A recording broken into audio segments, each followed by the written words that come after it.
I'm here. Didn't even hit the intro. What's going on? I am late. How's it going? Let me just get my music off so I can hear you guys. Or you guys can hear me. There we go. All right. What's going on, guys? No intro, no nothing. It is already after 5 o'clock, and I wasn't on camera yet. So just decided I'd come up here now right as the AEW Dynamite intro begins. How's everybody doing tonight? Good to see you. Right on. We are here. I see my face. I hear my voice. All right, rock on. We are ready to rock. Chaz, Janine, Lil Justin, Vash, Spaz, Chris, Destiny. What's going on, everybody? Big card tonight. Looks like some fun stuff. Darby, Allin, and Jeff Hardy. Contract signing with Wardlow and MJF. Adam Cole's on his way out here. We got CM Punk and John Silver, I believe. Jamie Hayter and Toni Storm, I believe, in the Owen. Lots of good stuff. All right. Sorry for nearly being late here. Oh, that's right. Adam Cole has got a first rounder as well.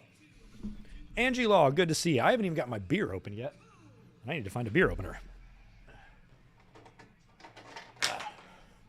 This will work. So this is the first match in the Owen Hart tournament officially, right? They haven't done a first rounder yet, have they? Oh, he's taking on Dax Harwood. That's right. That's right. TJ, yeah, that's a bad memory for me.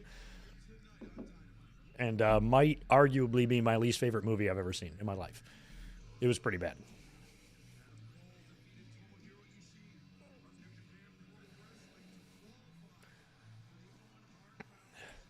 No, Janine, I have not heard anything that Solomonster has said about Sonny. I'm sure he's echoed a lot of what we've all said. But it's been a busy week for me. I've been really kind of out of the loop with wrestling and stuff, and I'm under the weather.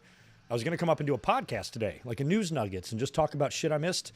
But I'm getting there. But I'm not, for you guys who were here like Saturday or Sunday night for the pay-per-view, I was real bad. So I can talk now, but it's still not 100%. I don't feel comfortable recording and laying down a podcast. So just going to be another watch-along tonight. We'll get back to podcast this Saturday, and then as soon as I can record it, I'm busting out my Over the Edge 1998 review, which I'm hoping to do in the next couple days, voice provided. But there's Martha. Wow, that's crazy. Look at Martha. Holy shit.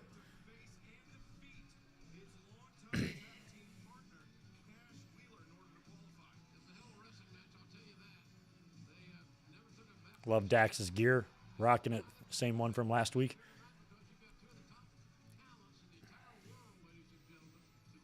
Yeah, Shawn Michaels versus Bret Hart. Good point. Adam Cole was pretty tight with Shawn. Him and Triple H. Shawn and Triple H were extremely good to Adam Cole.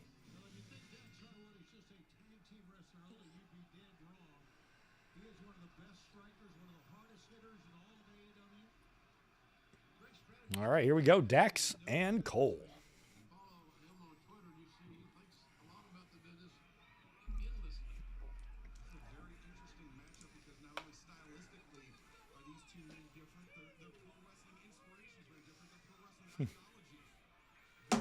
Yeah, very true.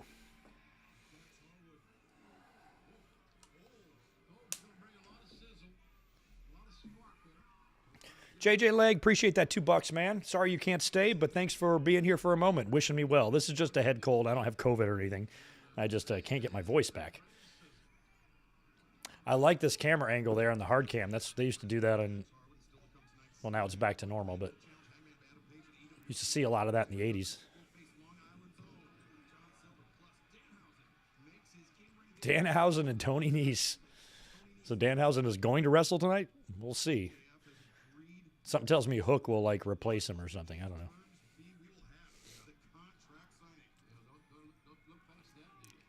Oh, I forgot about Starks and Jungle Boy. Totally forgot about that one.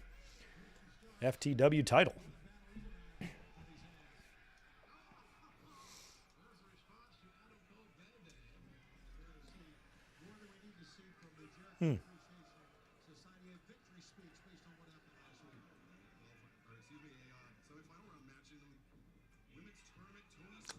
Oof.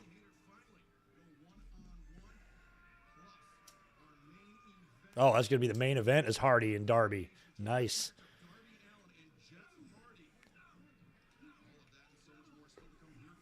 Darby's got to go over in that, I would think, but I don't know.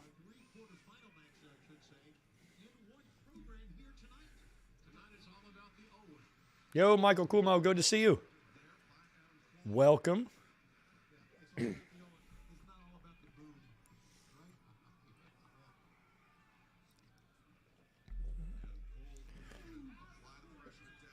Yeah, it's going to be Jeff and Darby is the main tonight.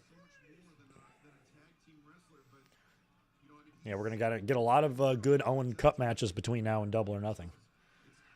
Looking forward to it.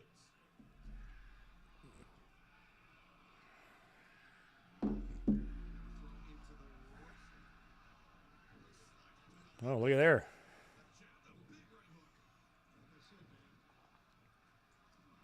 I wonder if Tony Khan had a preference.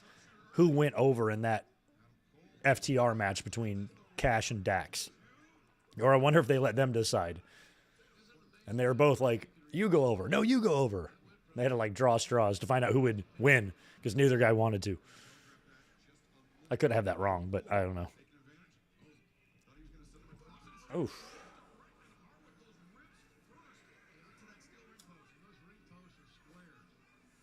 Yeah, the square ring post cracked me up. WWE's got plastic Fisher-Price fucking post, and these have metal squares with corners on them.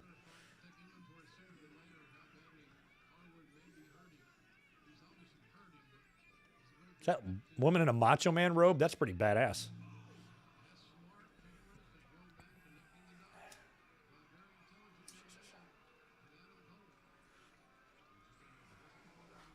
Yeah, Terry Allen, appreciate that super chat. Eat vegetables, resting, and water. Kind of. I do eat vegetables. I rest a lot. I'm not great with the water, but I do drink it. I took some NyQuil the other night. Woke up feeling great. Didn't think I needed to take it again, and now I've like regressed a little bit. So probably tonight I'll take one more dose, and I think by tomorrow I'll be good to go. I'm getting tired of this.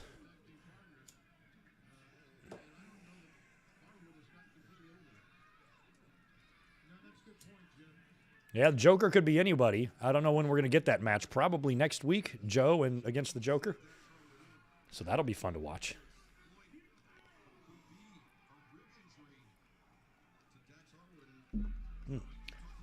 Be back in 2 seconds.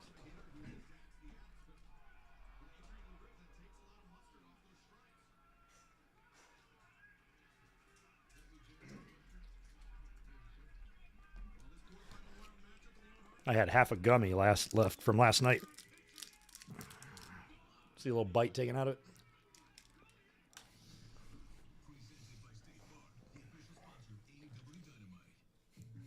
Monday NyQuil. Yes, I get the joke. See you around. I knew that was the last time I'd see Toni. The truth is, I was spending too much online so you could stay firm. I like how people who pretend to get butthurt over like, I wish AEW would like top stock taking shots at WWE. I'm like, it's not even that bad. Fucking Stone Cold Steve Austin, that character was born because he talked shit about Hogan, Bischoff, Dusty. He had heat with Dusty, which is weird to see him talking to Cody on the Broken Skull, but he fucking ripped everybody in WCW, dressed up like Hogan. Every single thing ECW did was taking a shot at one of the two big companies, and everybody thought that was fine. Because there was no weird, dumbass tribal wars to that degree back then, and no social media, so it helped curb a lot of that. Claudio or Miro, but what do you think with the Joker? Do you think the Joker beats Samoa Joe, or does the Joker lose to Samoa Joe? And depending on what the plan is, you know, if Joe was going to beat the Joker, then it can't be anybody too crazy coming in. But if it's some big return or debut like Claudio or Miro, then I'm putting one of those over. Miro would be great. I don't know where the hell Miro is. We got pitcher and pitcher going on over here.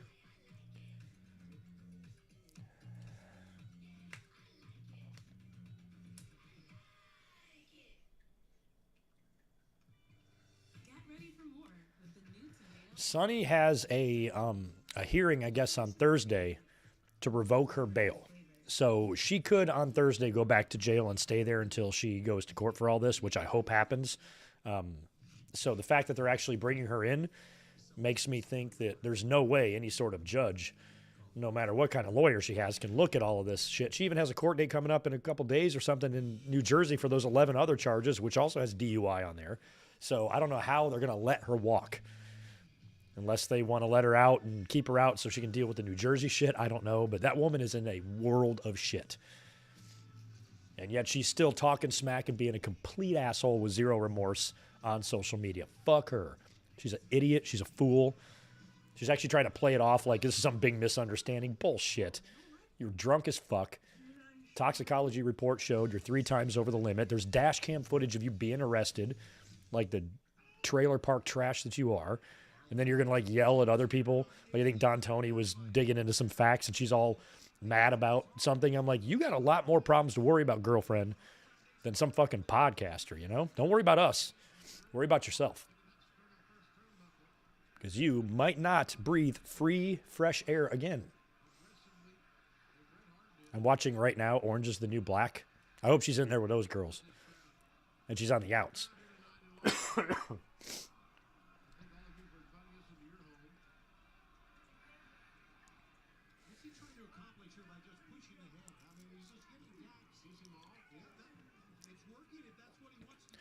Was the Revival still in NXT when Cole got there? I think they were, right?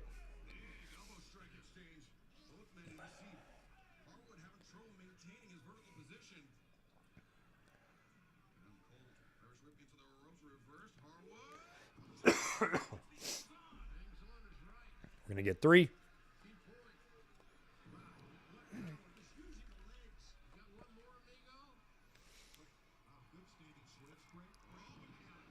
Damn, Crash.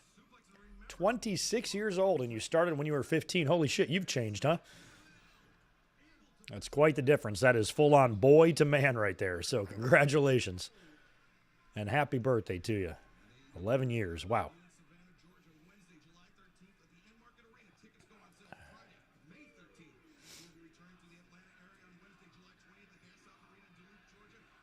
Where the hell are they tonight?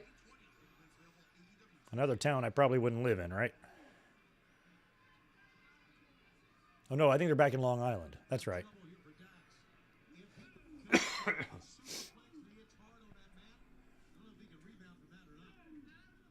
It can be any of those guys, Rodrigo. I don't think it's Ken Shamrock. I wouldn't put Harry Smith in this. I would have had, if Harry Smith was going to be in this, I would probably want him to have already been signed. But he could turn up. He'd be a good, actually, Joker for Samoa Joe to beat. Ooh. But do you want to have a member of Owen Hart's family, pretty much, losing in the first round, you know? But he would have to, you know? He's not a guy you'd bring in to win it.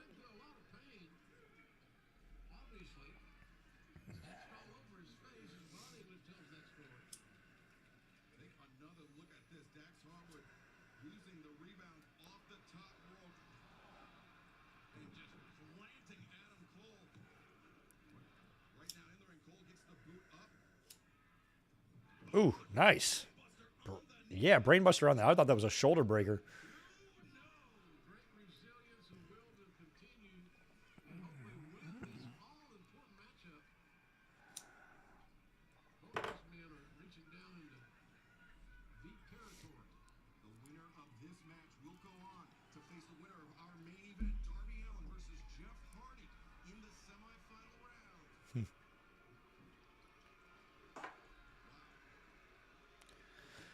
Chris, do I think Martha has a say who wins the tournament? Probably not. I don't think Martha really follows much of pro wrestling. She's probably going to trust them to pick the winner here, a respectful winner.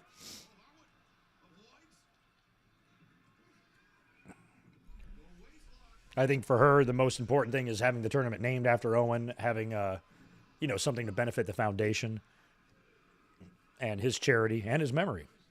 I think the winner is almost secondary.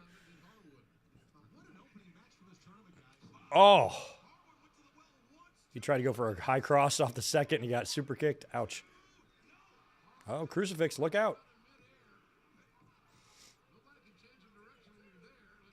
Cole has got to win this match.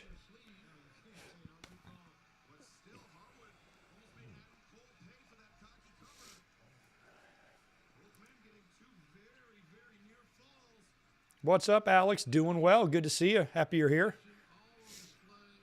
Yeah, Michael, when they were Revival, I can tell them, I know their names better in AEW for some reason than WWE. I always forgot which one was Scott and which one was Dash.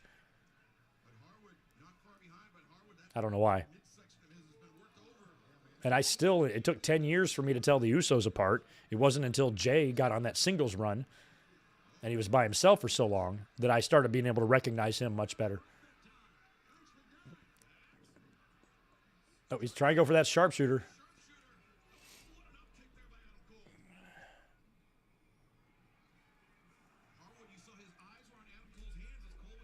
Oh, he's going for the sunrise. Nope.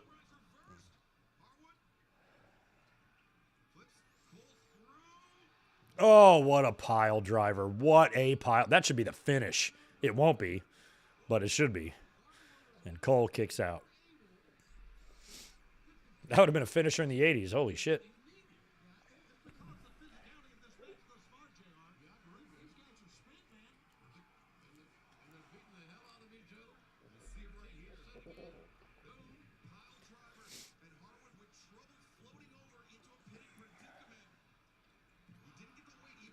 Love those trunks on Dax. Can't get over it.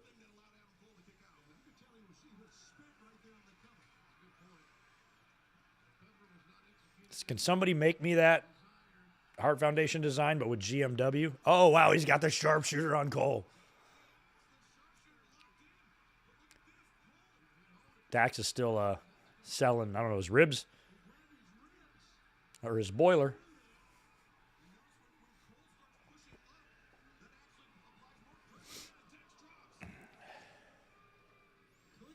Yeah, Jimmy Uso has longer hair, but not always. They both had the same hair for a while there. But that singles run and then it's short. Now it's easier to tell them apart. But I needed something like that. For years, they just looked the same to me.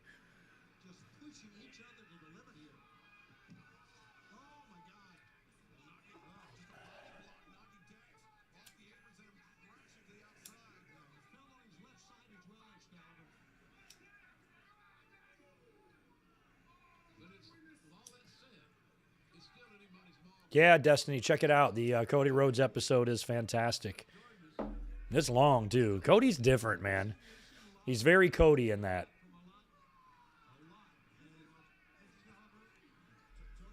He didn't reveal that much that we didn't know, but he revealed a little bit. And they showed some AEW photos on there, which was crazy to see. Oh, no. He's not going to get counted out, is he? Nope. Check out the MJF guy in the front row. I hope MJF takes his Burberry and, wipes his ass with it or something. Now Cole's going for the sharpshooter. Look out, Sean. If Sean taught you how to put it on, you're not going to do it right. That's not bad, though. Claudio is still the best of all the non-Hart family members. Good to see you, K-Dogs Kennel. We're doing good. Hanging in there over here, finally. Somehow.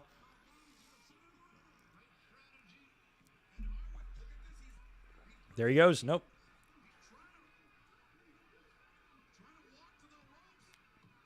He tapped to the sharpshooter. No shit. Wow. One with the sharpshooter.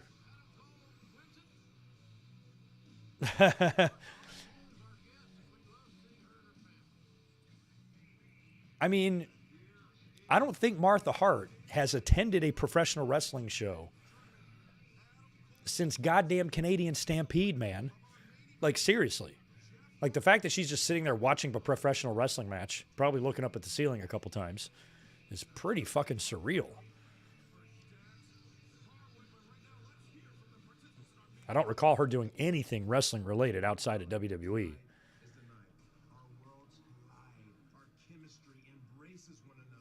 Our chemistry embraces one another.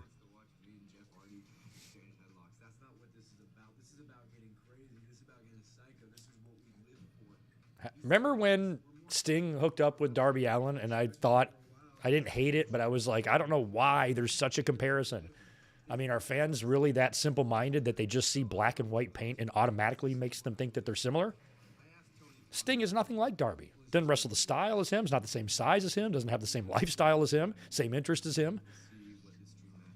Jeff Hardy and Darby Allin resemble each other much more than Sting and Darby Allin. I always thought that was funny. I'm like, really? Black and white face paint, that's all it takes? Then you're the same? Surfer Sting didn't even surf, remember? And Darby's a skateboarder and extreme sports nut and shit like that, just like Jeff Hardy is. They like to dive off shit and do crazy stuff.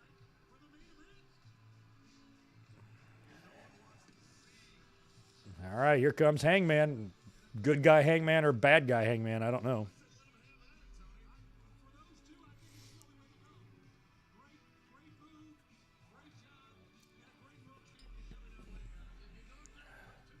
Shawn Michaels made Bret Hart tap out. Shut up. Oh, he's going to do commentary. This will give us a good idea of what his demeanor is going to be like.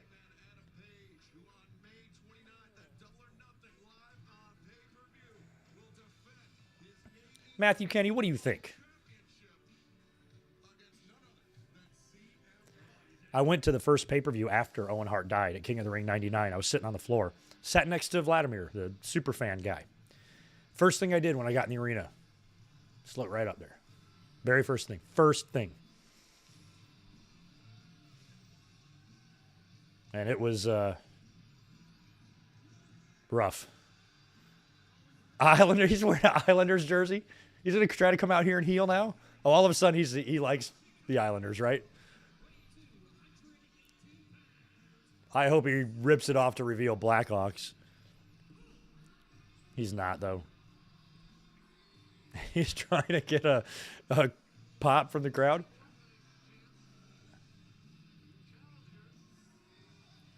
Cut his music.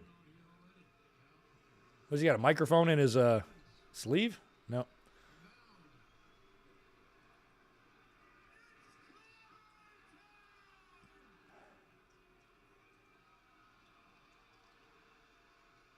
Who is this? Somebody who left? Tavares? I don't know shit about hockey anymore these days. Did he leave and go to another team? Is he on the Blackhawks now?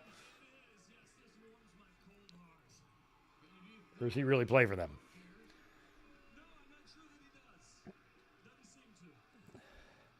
I mean, are they both going to try to be heel? I mean, last week, Hangman was hinting. I just think he's going to be heel for the purposes of this match, but I don't know what Punk's up to here. Because wasn't he talking shit about the Islanders, like in the feud with MJF a little bit?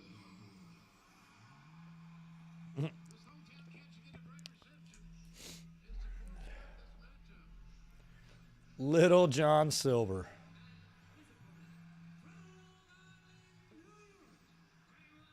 If he's from Long Island, shouldn't he be Long John Silver? Hi, Anna.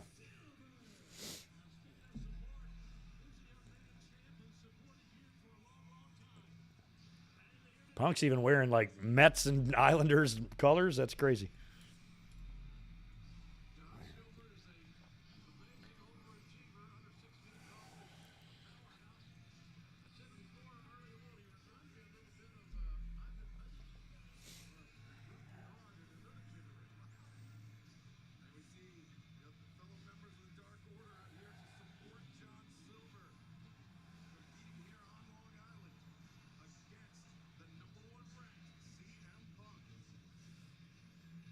Cole Cabana, he was Brooklyn Brawler on Young Rock. I haven't seen any of that show, by the way,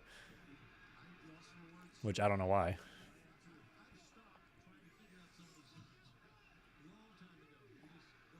Well, he can't be Long John Silver because he's short. He's short John Silver.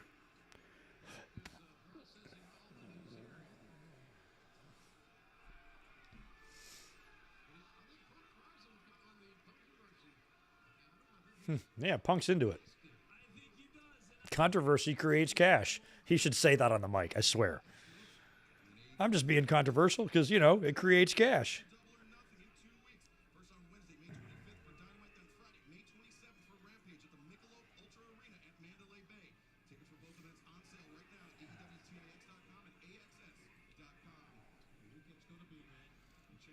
mentioned that you're out here to support the meat man John Silver, but you do a little bit of scouting as well, up close scouting. A little bit, yeah. I've seen some of Punk since he's been here, but it's nice to see it up close and personal like this. Hip toss attempted by Punk. Silver. That's it. But this backside Punk able to. That Yeah. powerful low center of gravity that John Silver possesses is hard to deal with. You can't work out with something like that every day. No way.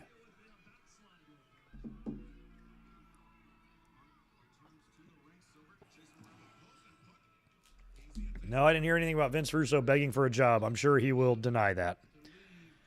Vince Russo is a moron.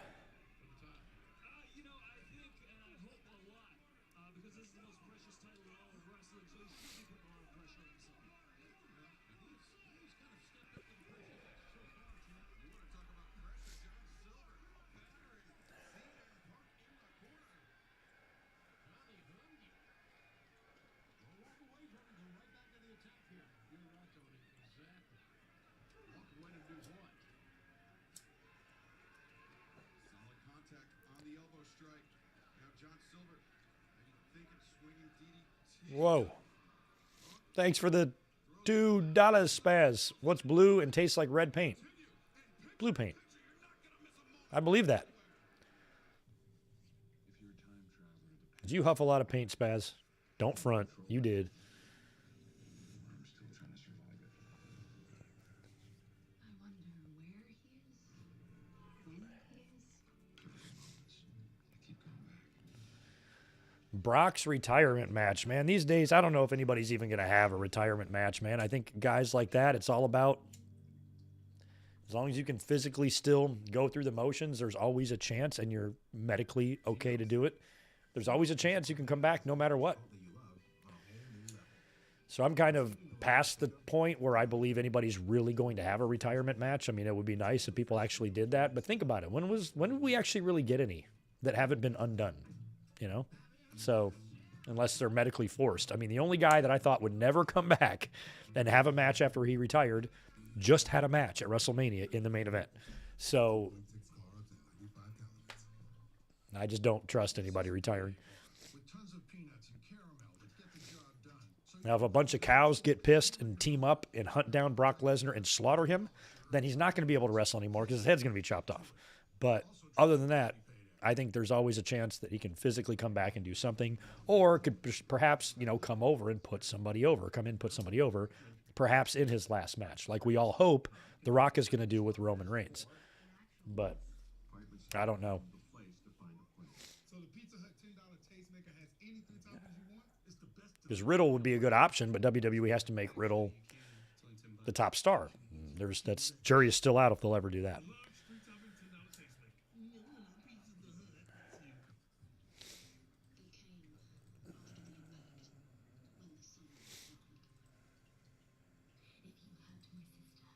Your last moments will be excruciating.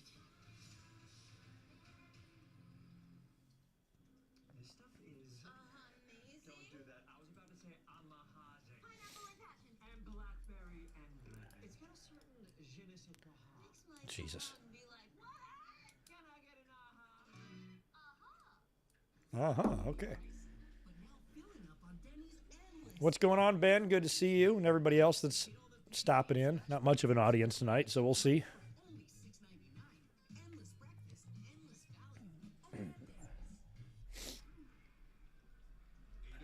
value. That's true, Sonny. Good point about Brock. I think he can do it.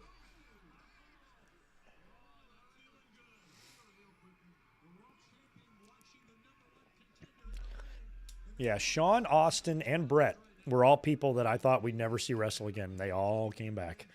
World Championship against CM Punk at Double or Nothing in Las Vegas, Nevada, Sunday, May 29th, live on pay-per-view, Bleacher Report, and Fight.tv Ooh. International. Swing and a miss by Punk. Be right back.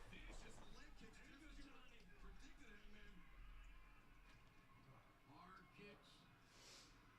Countered now. That's not coming. Here it is. Backslide by Punk. Right to the groove. And those kicks are coming from every direction. Free kick combo followed up. Right ahead of it. CM Punk. Oh, little sheer drop on the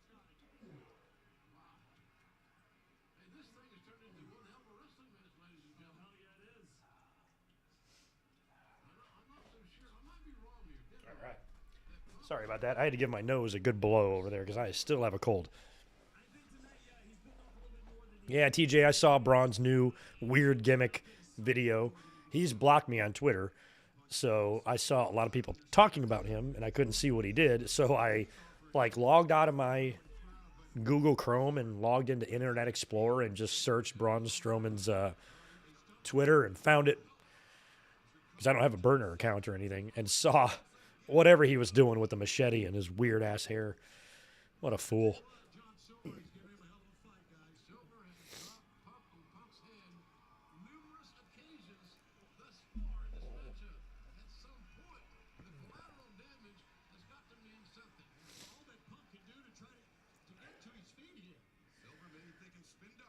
Spin Doctor? God, look how little Silver is. He's strong, though.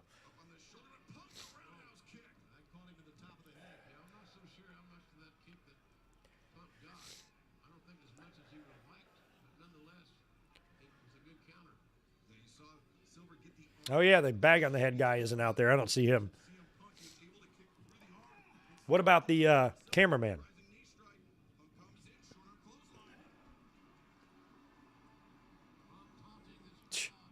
This MJF guy in the front row just flipping everybody off.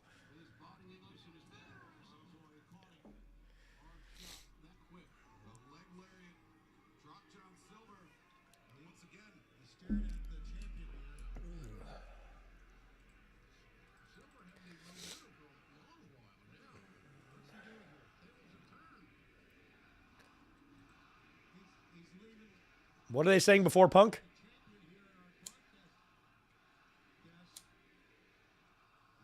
Ooh. Oh, he went. Wow, he hit the buckshot lariat and he's going to win with it? Well, that's how we do it up here. I'll use your move, Hangman. Didn't even masturbate to Bret Hart or nothing. Just used your own move to beat a guy. Oh, now you're going to be mad about that? You're wearing cowboy boots. What are you going to do? He is pissed, and he's headed to the ring. Oh, Punk has got a lead pipe.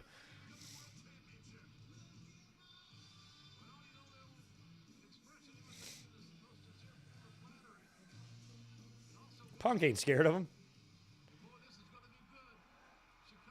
I would not want to do that with another man. Hurt man. Feel their sweat on your face and shit. Blech.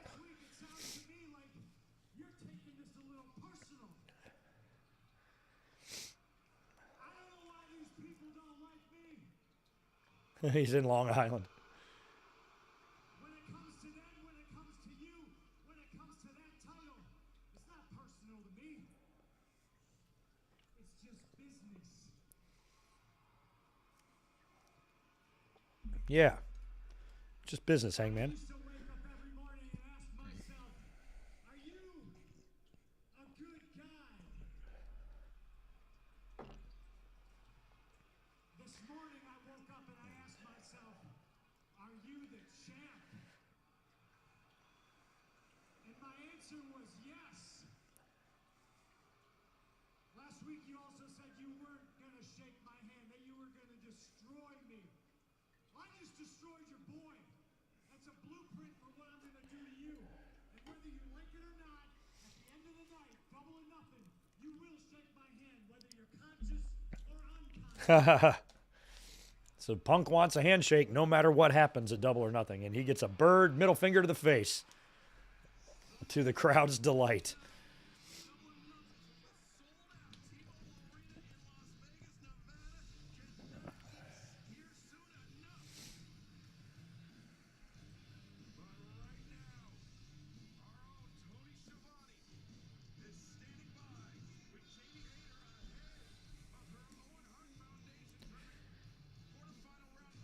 Yeah, K-Dog's Kennel, I'm going to be at Double or Nothing. In the first round of the Owen guys, Dr. Britt Baker, DMD, will be taking on the Joker. We don't know who that is, but tonight we know Jamie Hayter takes on Toni Storm. Right, it only makes sense, right? The code of conspiracy that exists here in All Elite Wrestling, that Dr. Britt Baker, DMD, would have to wrestle a Joker. I don't get to A Joker. But you know what? Let's not focus on that because I don't care. And Britt bringing back the ripped jeans. Are they back in? Is that the style again? Beautiful female standing next I had a pair of ripped jeans in like 2006 or something. when the storms I look good, too. rolling in, they're violent, they're exciting. But then eventually they pass. Tonight, the storm is over, and there's some hater on the forecast. You do realize if you Shut up, win, Britt. you will face each other in the semifinals. Let's not think about that now. It's fine. We don't need to talk about that, Tony. Tony's stirring the shit. Well, if you win, then you got to face each other. Fight, and the better female will win. Let's go back to the ring. Well, they've not acknowledged if Hayter wins, then Britt's got to face her.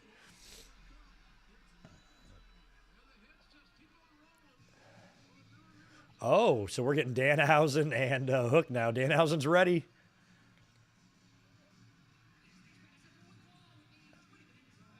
Can Danhausen even wrestle? I mean, I've seen him before he was Danhausen. I've seen some footage of him wrestling.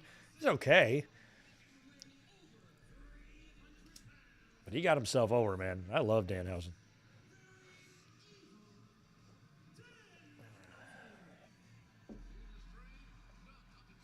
He's a strange duck. I remember one time when Goldust first came in, and he's coming down to the ring. Jim Ross goes, "Now this son of a gun right here is weird." It was just like the way he said it. Cracked me up. This is like the new Goldust for JR. 15-2 is Toni Nese.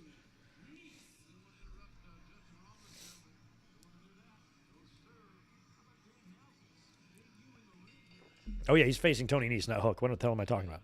I still think Hook might make his appearance here. Send Danhausen. He's here. To Hook, the cold-hearted, handsome devil, and much to the chagrin of Toni Nese and Smart Mark Sterling, who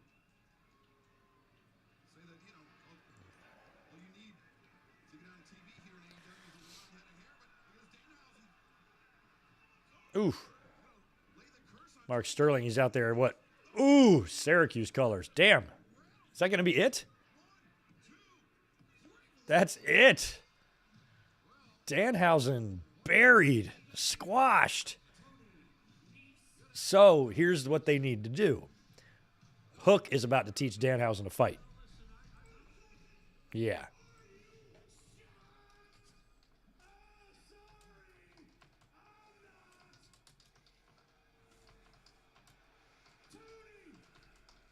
This guy got an entrance, and you didn't. What do you think about that? Oh, yeah, Danhausen got the entrance, too.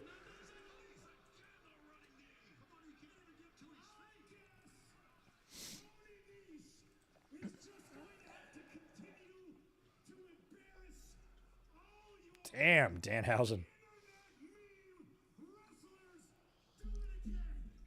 That was an interesting finish.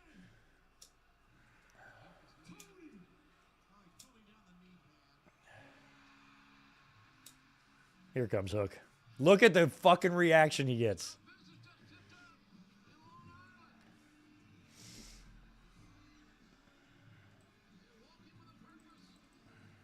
Walking with a purpose.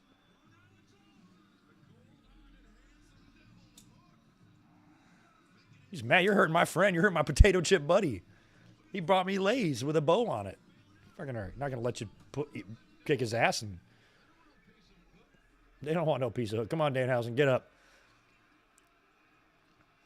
Danhausen, Hook will be your sensei. He will be your Johnny Lawrence. Cobra Kai never dies. Has embraced this young man as rapidly and as honestly as anybody I can remember in a long, long time. Very talented young athlete. Danhausen's like, thanks, Hook. Appreciate that. Because I would have died. Look at shake his hand, Hook. Come on, the Mega Powers. Yes.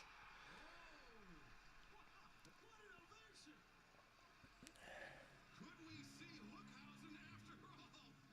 What a t-shirt, Excalibur. Hook shook his hand. That's great. If I have time tonight, I'll make a video of this, but with Vince's commentary when Savage and Hogan shook hands for the first time. Will this be the meeting of the madness and the mania? Yes. And they shake hands and Vince creams himself.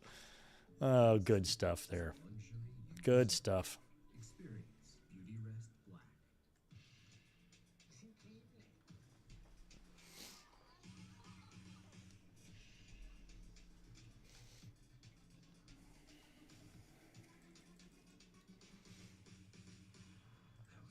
Yeah, I think Hook is going to, give Danhausen little pointers.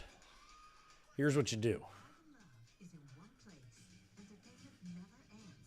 See where it takes you. Prime Video. Popeye's new buffalo ranch chicken sandwich is here to sauce things up.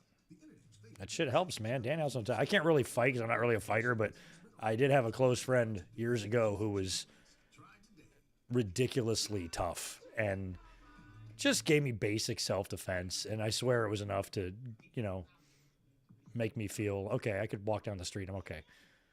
But if some MMA fighter wanted to throw down with me, I'm dead. So Danhausen, even a little bit will help you.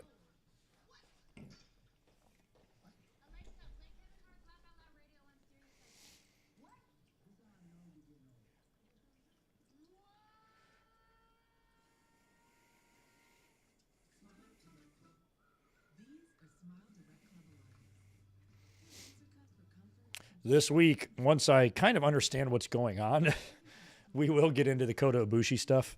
I know something gnarly's going on there with New Japan. He may be in or out of there. I'm not sure, but it's crazy.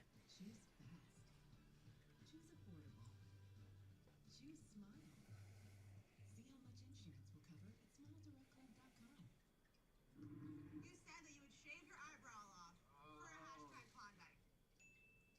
What'd you do for Klondike?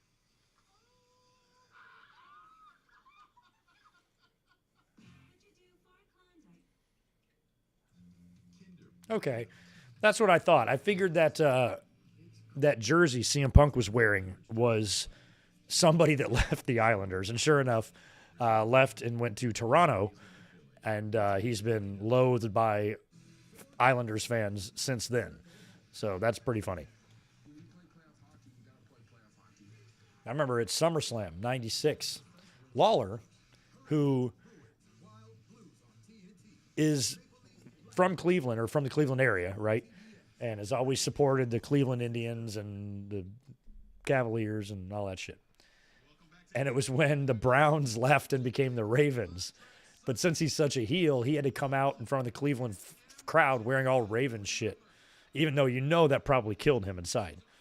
Thought that was hilarious. Okay, here we go. Contract signing. All this NXT security coming down.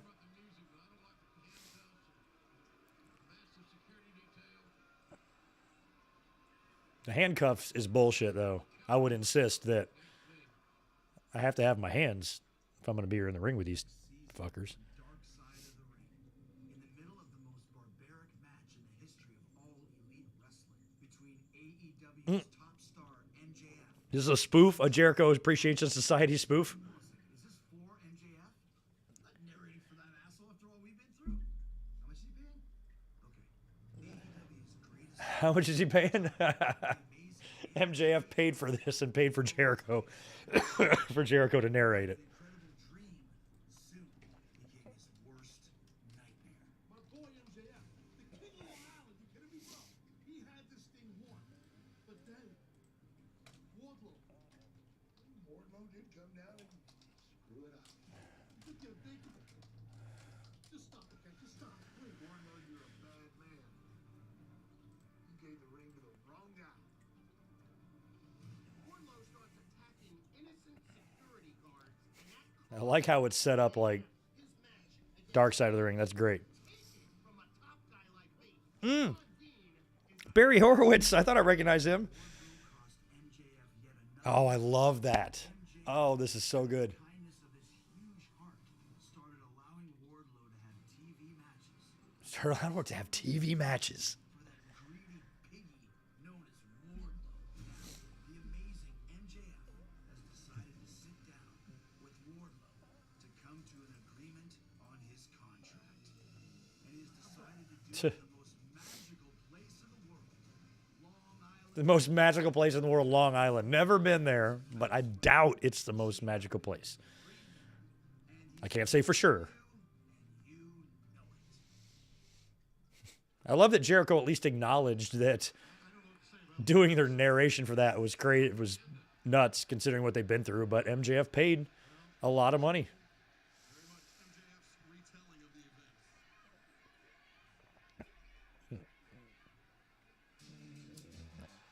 Over like Rover. Fucking Long Island.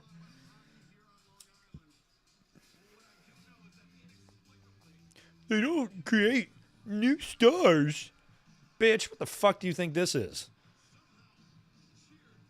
Take a look at that guy in the main event, too, tonight. Maybe even the guy that, I don't know, is champion. Him, too.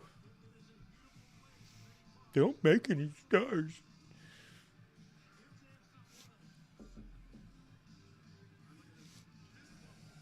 Fist bumping the fans. This is crazy. This is kind of Bret Hartish. He should try to do this. He should be a full-blown baby-kissing babyface in Long Island, but the most dastardly douchebag you could even imagine in literally every other city. That'd be hilarious. They'd have to book at least 2 Dynamites a year in Long Island. But then when he goes babyface, he should be a heel in Long Island.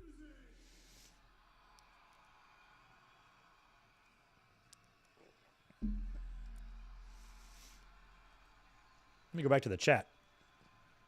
Spaz, you got $5 in there earlier. Thanks, dude. Hook and Danhausen should have a boxer gimmick.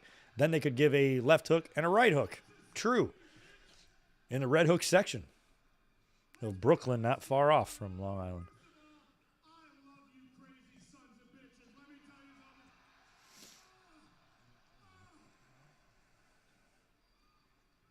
You're really close to the city on Long Island, right?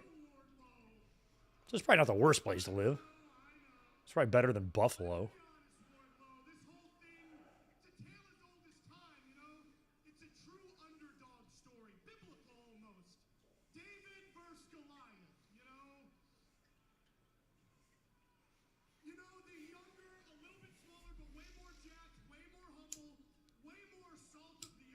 Jewish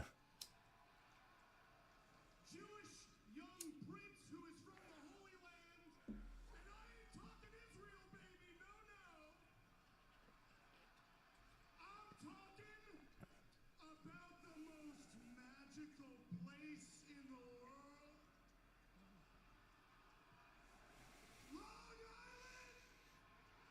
Island. Long Island, New York. MJF come to my bar mitzvah. That's funny. Being in restaurants, I've done a few of those. We've hosted a few. They're funny, man. They do not play games on those things. We've done bar mitzvahs and bat mitzvahs both. And it's just massive families, huge families. They have a ball, though, man. And they pay a lot of money.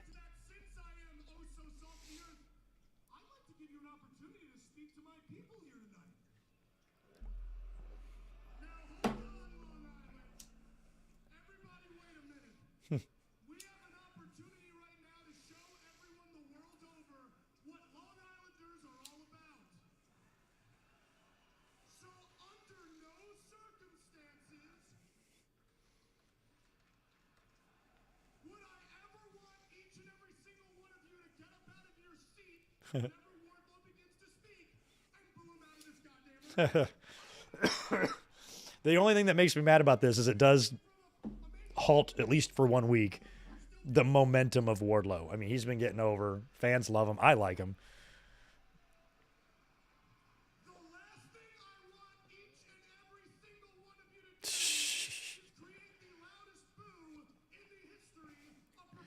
MJF was the first guy I saw on the Jericho cruise. And the only thing he said to me was, "Don't touch me." And he didn't even look at me. He just looked straight, "Don't touch me." And he kept walking straight ahead. I'm like, "Nice to meet you, Maxwell."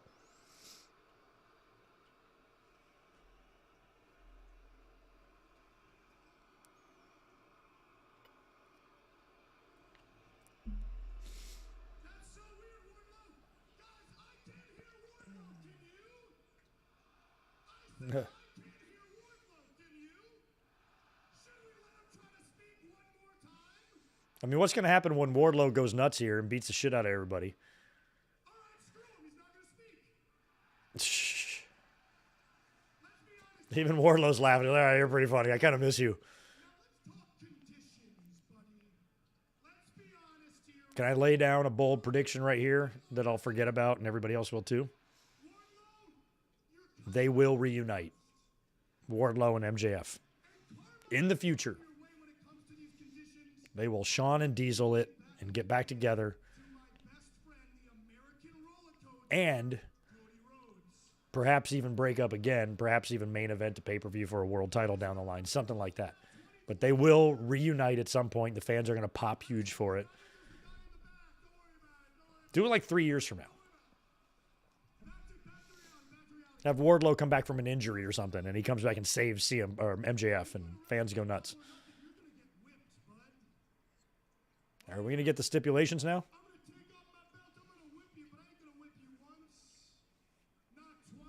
Not twice? Not 3 times either?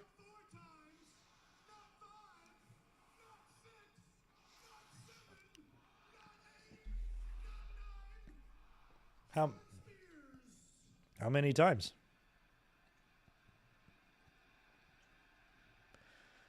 Oh, 10. Yeah, 10. I forgot about 10. I forgot about Tyler Bollinger or whatever the fuck his name was. 10. That girl in the audience was going. She had that, what's that, like, gymnast who does the face or whatever? She had that face. A solid steel cage.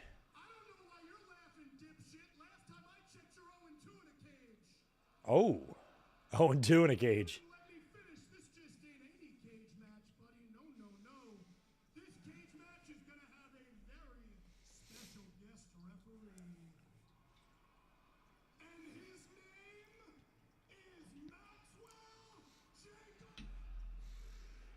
Is that what you want to do? You better make sure there's a stipulation that if he touches you as an official.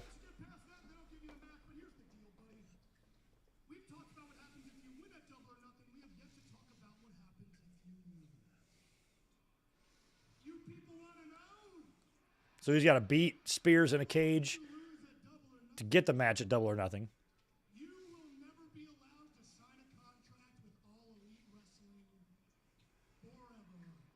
Is he going to mention WWE?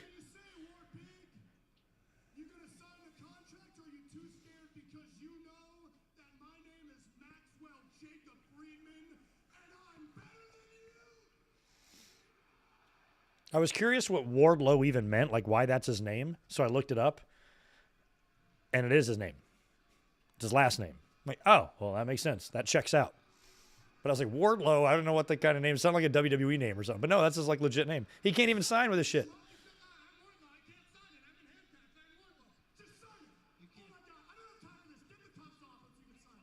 I hope those are adult novelty store cuffs. They're just easy. Uh-oh, you're going to uncuff this man?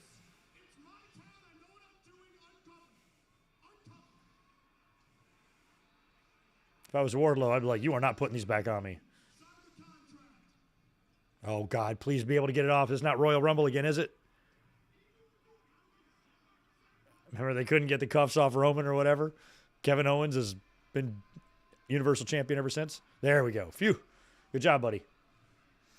He had to have been sweating his nuts off doing that. Oh, fuck. Oh, fuck. Oh, fuck. Live TV here.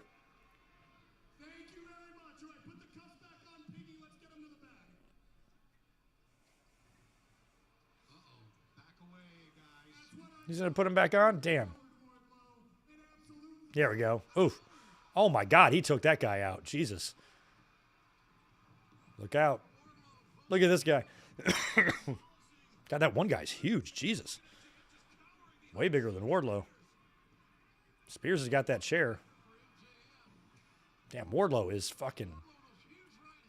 Sometimes it's hard when one babyface is like fighting off a bunch of guys like security. It is hard to make it look good, and because everybody has to just sit there and wait to get hit. But Wardlow was all over the place there. Oh yeah, look at them taking out. Uh-oh.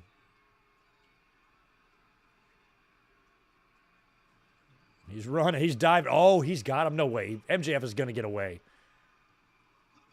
He's going to... I was about to say, there's no way Wardlow's going to get... Nope, there we go. Mark Sterling's there. It's like you don't want to do... Wardlow cannot get any offense on MJF until the pay-per-view. MJF's got to scurry away every time and escape. Although he could find himself in some trouble in that cage match.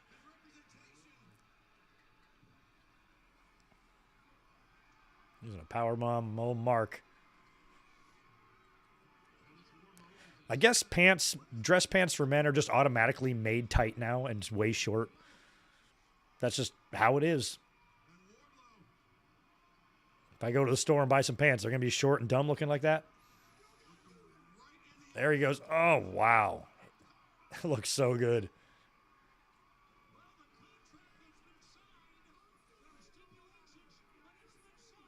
For those who've been watching me for a lot of years, if you remember back when, like, Strowman, who I now hate, was starting to get rolling, and he was, like, just fucking destroying Roman Reigns, and he was a really big, believable monster, and I was all about him. I'm like, this is the guy, you know, if you're ever going to make another Brock Lesnar or something, this might be your best chance to do it. He's fucking nuts and huge and awesome and believable, and he seems like a legitimate monster animal. And, of course, WWE never did, and they turned him into Big Show 2.0, and by the time they did pull the trigger on him, it was way too late. A lot of those early feelings I had about Strowman back then, I feel about Wardlow now. I'm like, man, they got a chance. They got a real chance with him. Because he's not a guy that's going on look alone, you know? And I think Goldberg was a lot like that. He just, the physical nature of him just automatically made you have to push him, even if he couldn't wrestle for shit. And Wardlow is, not only does he have that great look, he's really good, you know, for a big guy like that. He's impressive. Chris Carter.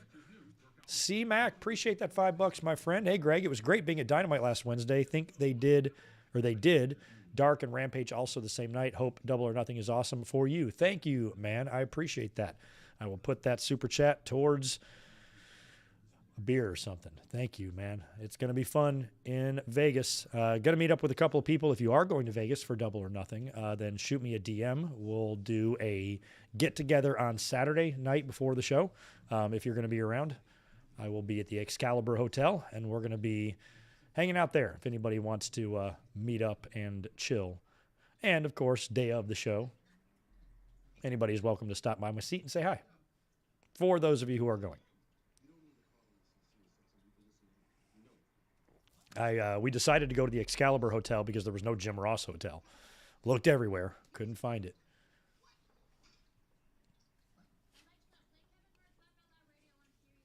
Spaz, appreciate the 5 from you as well. Smart Mark still had a better time in that segment than the other Ryback he manages. Poor Mark Sterling.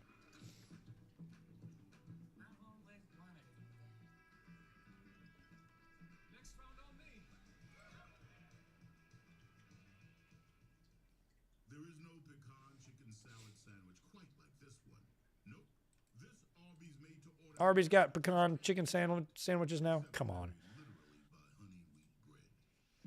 Arby's, we have the meat. His last words were, I love you. 3 dead bodies in the boat, and I'm the only person. WWE would ruin Wardlow. They probably would. Thanks for that, Kevin. Yeah, my boys are funny. Like, they stay in this room primarily. This is a huge house. It's a 5-bedroom house, 2 stories. But I occupy the master bedroom, which is also like an apartment for me and Elizabeth to do adult things. You know what I mean? So we just kind of hang out here, watch TV. This is our area. And they stay primarily in here because I don't like them roaming the house. They could get into stuff, eat stuff. But during the day, I'll open the door and let them do whatever. But in the bedroom, around the corner, the bedroom that we sleep in, they know. It's like they know when the sun is going to be there, and they can sniff it out, and they go lay in the sunlight. And cats love sunlight. So do dogs. It's warm, you know. They'll stay in there for hours. And Bub always knows when it's sunlight time. Oh, yeah, C-Mac, I've never been to Excalibur. I was looking at places close to the arena, and the one right across the street escapes me now what it's called. Maybe it's New York or something like that. I was about to book it there, but the price was ridiculous, and Excalibur is right, down the road. I think it's like a half a mile walk to the arena. That's not bad. And the price was like half for the 2 nights. So I was like, it just felt irresponsible to stay right next door and pay an extra $800 when you don't really need to do that. So Excalibur it is, and I've never been. So glad to hear it's cool.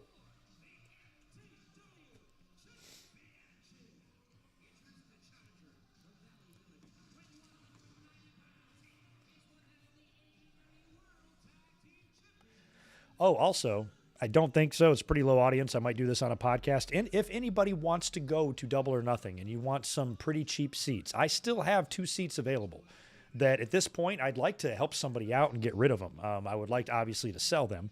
But if anybody, wants to go to Double or Nothing, but, maybe it's not in the cards for you financially or something, just hit me up. We'll work something out. Otherwise, if you have interest in buying 2 tickets on the upper level, shoot me a DM on Twitter and let me know. And I've got them available if you want them. Otherwise, I'll try to unload them somehow. But I bought them and then bought better seats.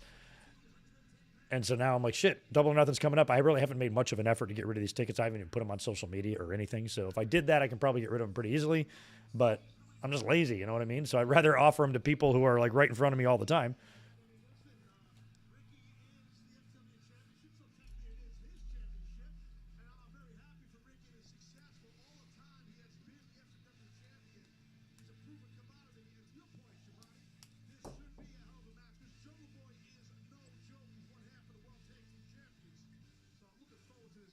Yeah, so hotels are ridiculous. And I always get expensive hotels for some reason. I need to knock that off. But for Vegas, it's also, like Memorial Weekend, so rates are higher. You can get much cheaper rates if you go off season on a Tuesday rather than, holiday weekend. So.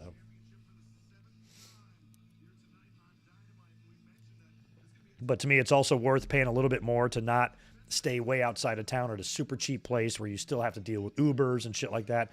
I'd rather just park my car. We're going to drive here from San Diego right to Las Vegas, park my car, and then just be on foot the whole time. So that's the plan.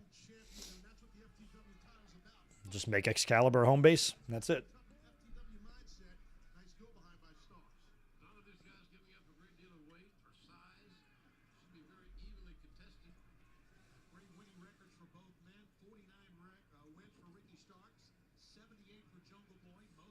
Starks and Jungle for the FTW. I don't think we're going to get a title change here, but it is an interesting match. Oof.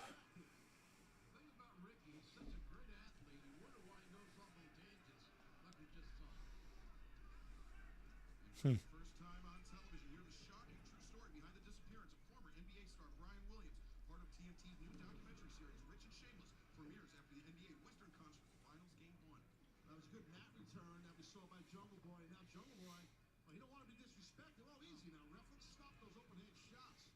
Ricky Starks grabs the waistlock. Jungle Boy attempting to sit out. No, instead. Oof. Ricky Starks though bridges up. Great snap there of his own. Look at this. Go down. Real good counter. The leg or sweep of the leg there by Ricky Starks. Good headlock takedown there. And as we've kind of been pointing out here, guys, Rodrigo, I couldn't do anything regular with any sort of co-host or anybody just because I have a whole nother full-time job and my schedule does tend to fluctuate. I try to be pretty consistent on the channel. I feel like we are. I'm here most Wednesdays. We do the Sunday night things, podcasts on Saturdays, Monday, occasional Raw reviews. But my schedule can sometimes also be unpredictable from week to week, and sometimes I have to change things last minute. So it's hard for what I'm doing right now to, try to co-plan things with a host because then that doubles the likelihood of something going wrong. And I really don't like to false advertise shit.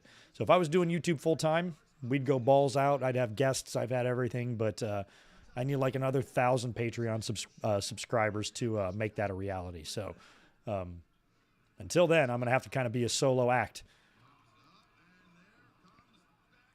But I have been doing some stuff lately. SCW Wrestling Channel. I made an appearance for them a month or so ago. I'm going to do a podcast with Apron Bump next month, I believe. I think we have planned for that. And I've worked with Brian Zane a couple times. So I'll do some stuff. But it's hard. I apologize for the lack of content lately because I've been sick, and then I also kind of took a break after WrestleMania, so that's why the watch-alongs and live streams are so good because at least it keeps me up here sometimes, even if I have to take a break on the other crap. But there's gonna be a lot to talk about this month with Double or Nothing coming up. Not going to Money in the Bank this year, or Raw after, which is here in San Diego. Last year for SummerSlam was in Vegas. I went to that, and I went to Raw on Monday here in San Diego, but won't be doing that this time.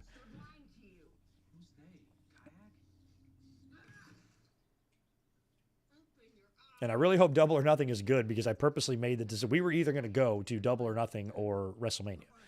And I was like, I just feel like people have more fun at the Double or Not at the AEW pay-per-views. It looks a blast, so let's go do that. We were at SummerSlam last year, so let's change it up and go to AEW. So hopefully I won't regret that. Marcus, I didn't even see that. Appreciate that super chat. So they are moving All Out of Chicago. I missed that announcement. Where's it going to be? Where's it going to be? Portrait of an artist. The top of Kilimanjaro. 1 million custom frame pieces and counting. You can frame bridge just about anything. Frame bridge. Live life. Frame. If anybody with a large following wants me on their channel, of course I'll do it. Denise would be hard. I'm going to have to have 25 fucking espressos before I go online with her, but I'm sure it would be fun. See the bubbly side. Remember that behind every broken plate is one less chore you totally hate. Uber's right. Don't drop your plates, man. Fucking cats do that. They love to do that shit. Those things really sail, don't they? Bubbly sparkling water. You said that you would shave your eyebrow off for a Klondike.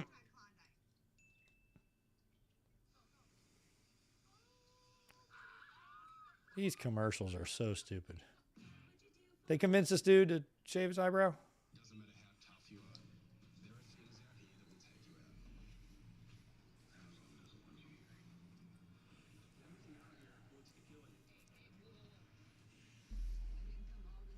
out. The picture-in-picture looks like Starks is still in control. Just a waist lock going on now.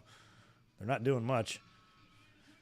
They look like James Franco and Seth Rogen when they're trying to get the ties off in Pineapple Express. He's like, they're going back on each other. I loved that. You're my best fucking friend, man.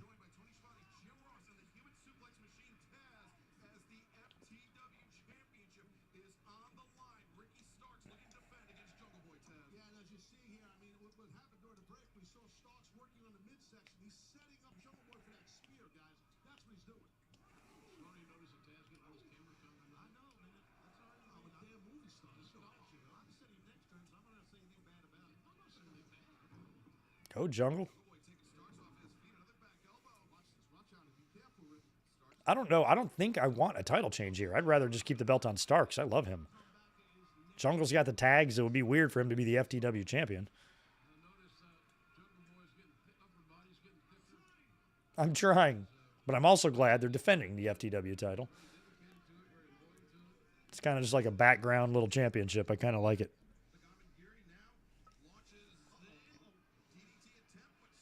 See, Starks saw that coming. I love that move by Jungle Boy.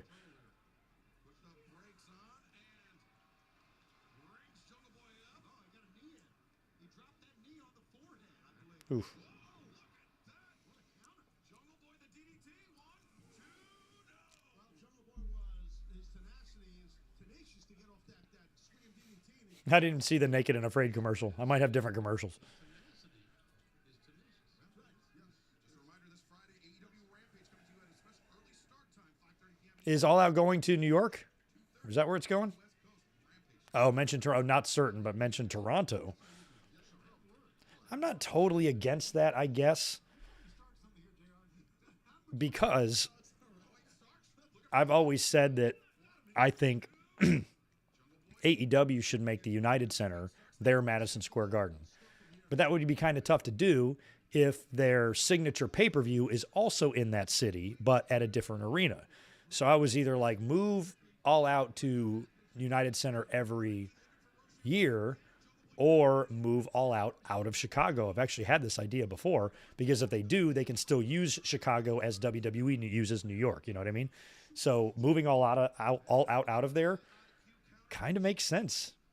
I don't know what the fans are saying. They probably hate this, but really, when you think about it, why? Think about what everybody talks about. This city deserves a WrestleMania. England deserves a WrestleMania. You know, then why shouldn't other cities deserve All Outs? You know, so I kind of get it. and it allows them to use the United Center in a way that I was hoping they would. It doesn't always have to be like major shows, but they should try to book major shows there every time they're there. If they know they got a major main event coming up on one of their shows, doesn't have to be anything specific, but if they've got a guy who's champion and he's got the challenger coming up and it's going to be one of the most anticipated matches in wrestling, then try to schedule it for United Center. And create as many early AEW memories there that you can to refer back to in the future, you know, just like the way WWE does with the Garden. They can show the Punk return and this person winning the title and this person returning or turning heel or whatever. The one positive to the business moving so damn fast is you can create some history for yourself in a lot more rapid pace than back when you had champions that were around for 3 to 5 years. Is that Swerve? Strickland's here.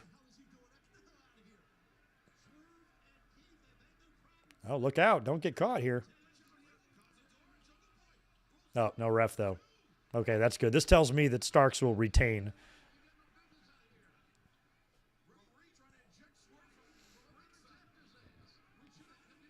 Ooh.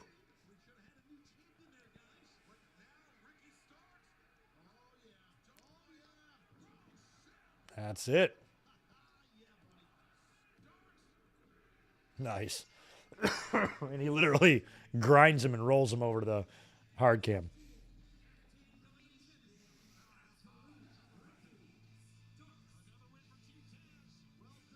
Hobbs is like, give me that. Christian and Lucha coming out. Oh, they're going to be mad. Are they going to be mad at Swerve? He didn't mean it.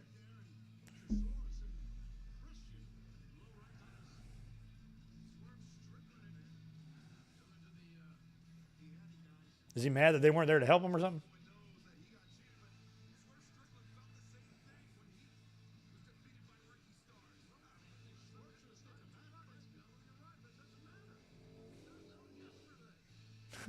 Jim Ross.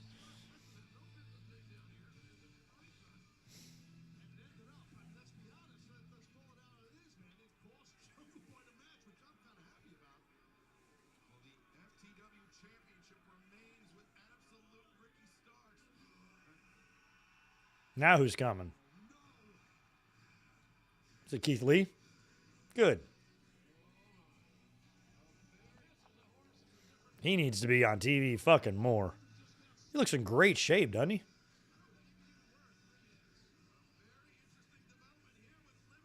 That's how I'm going to walk everywhere I go.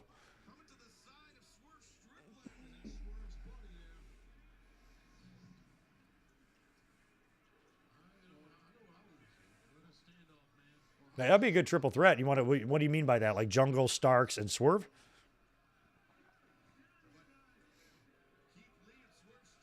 Oh, or triple threat between these three teams. Yeah, that makes more sense. Are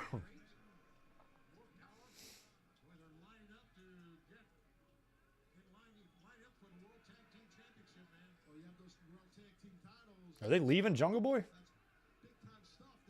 Is Christian going to attack him? What's going on?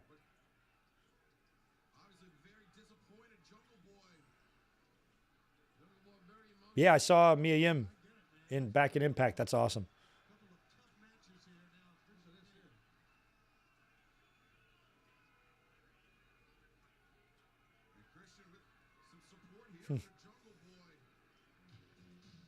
I thought Christian was going to turn on Jungle Boy literally 6 months ago.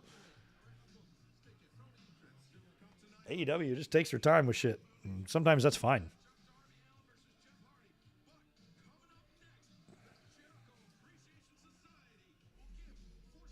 Oh, it sucks. I'm sorry your Green Day concert experience sucked. That sucks whenever a trip's not fun or it doesn't go well. Oh, Spaz, I missed your super chat up here earlier. Sorry about that. If All Out is in Toronto, anyone can get me that info. Start now. Stat now. Right? Stat now. Yeah, get them that info.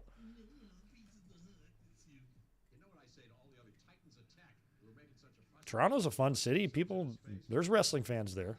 People into spaces for years. Wait a minute. There's one going up now. How many of these guys are there? Fightbits.com. The place to find a place. I'm making smarter choices, like hydrating with smart water and using my stunt double in real life.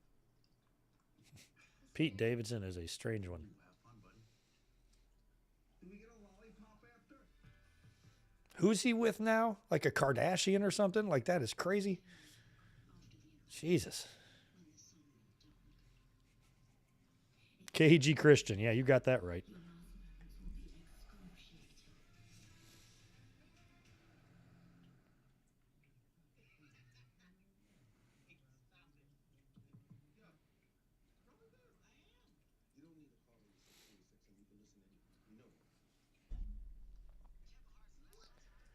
Fucking LL Cool J and Kevin Hart.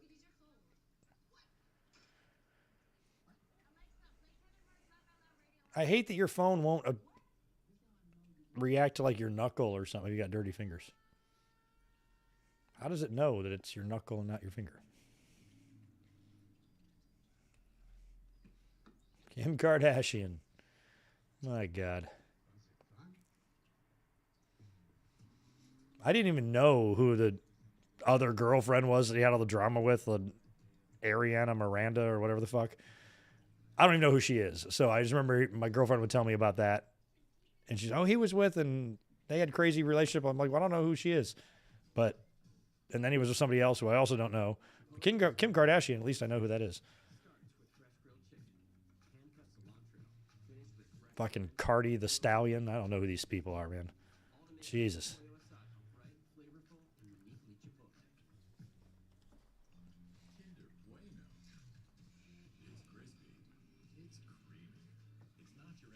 Oh, we know the turn's coming. I like that they just take their time. We saw that last week, too, with the Julia Hart. I grew up watching pro wrestling, and it was my favorite thing in the world. And people who look like Tony Khan. Look at these flowers around him. as good people, so it's something I try to be sensitive about when putting the wrestling shows together in AEW. I celebrate Asian Pacific American Heritage Month by trying to Oh, okay. It's Asian Pacific Heritage Month. Okay. This makes more sense.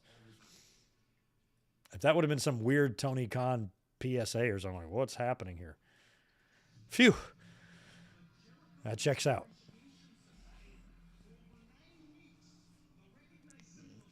For over 9 weeks, the recognized symbol of excellence.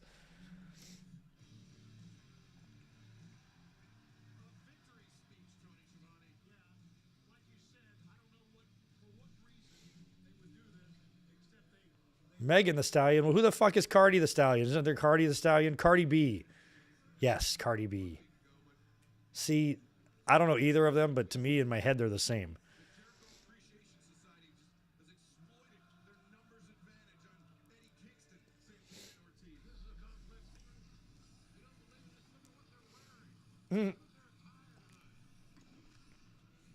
I'm not big on the JAS. I don't love the Jericho Appreciation Society. I think what Jericho did with the Inner Circle and pretty much his entire run up to this point with AEW, I think has been really good.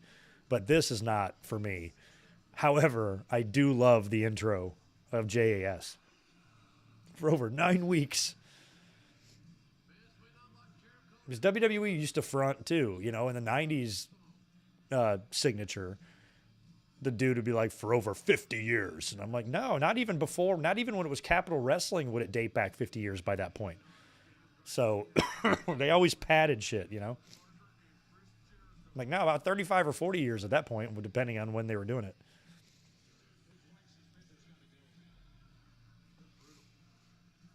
I think the earliest any of that goes back would be like 1953, maybe. So even by then, they were at about 40 years.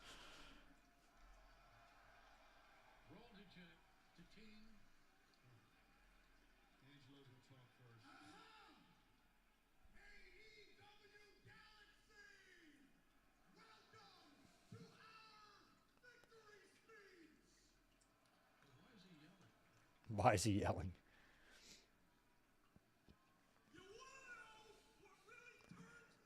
They are dressed like Idiots. No, I don't want to know what turns you on.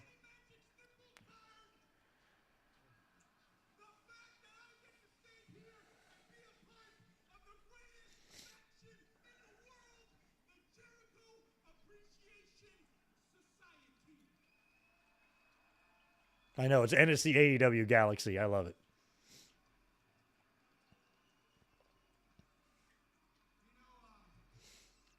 The gay community. I can say that, and I always hear it in AJ's voice. The gay community. Like, so offended about it.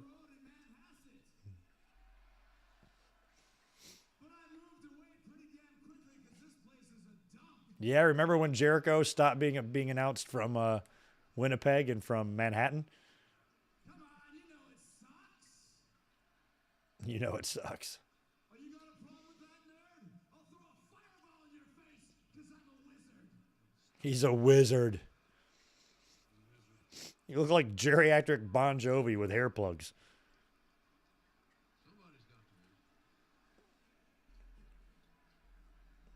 Or homeless Prince. That also works. See, Prince I know.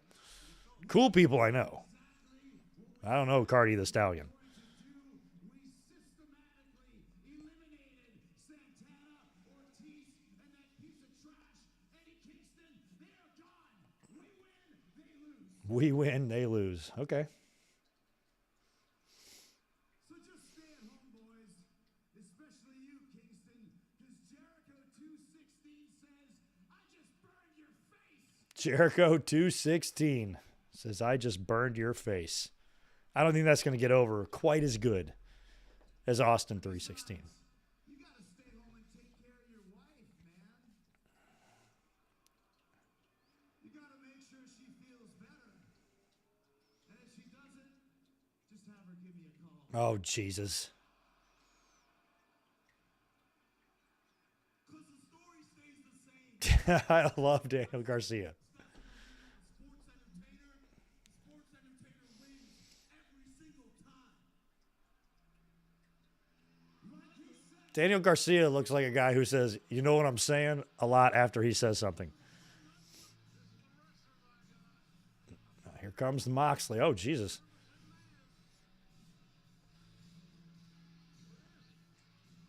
JAS, you don't want none of this BCC. I'll tell you right now.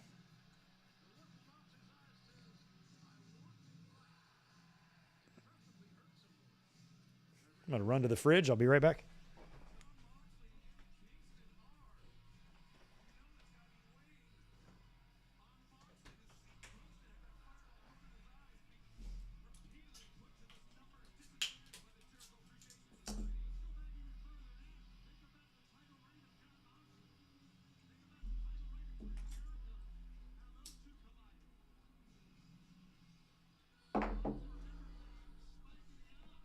All right. Moxley has not even made it to the ring yet.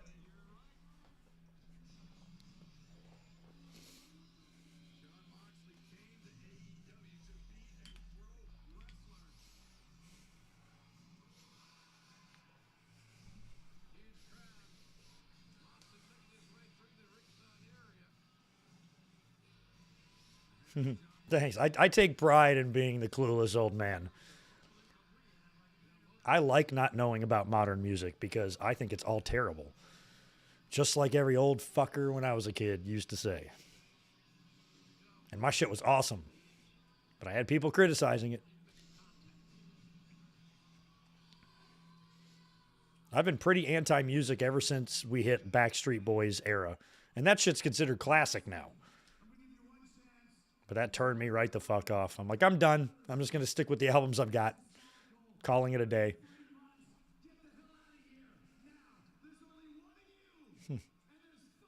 Well, Jericho, he's got a friends, man. See, Jericho, you're stupid. You're a veteran. He's like, Moxley, there's only one of you. You don't think you thought Regal was going to come through to Wild Thing and Yuta and Danielson? Well, this is going to be interesting.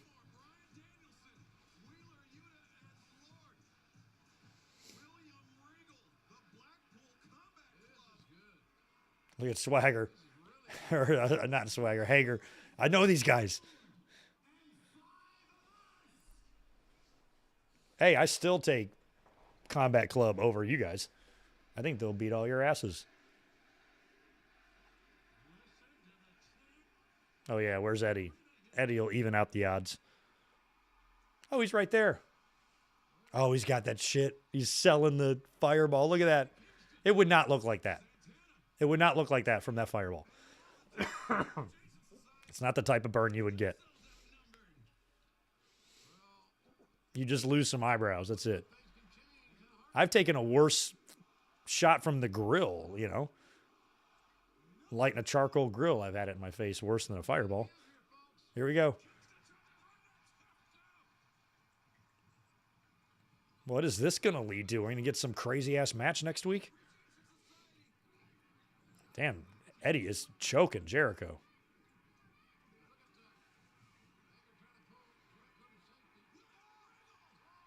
Damn.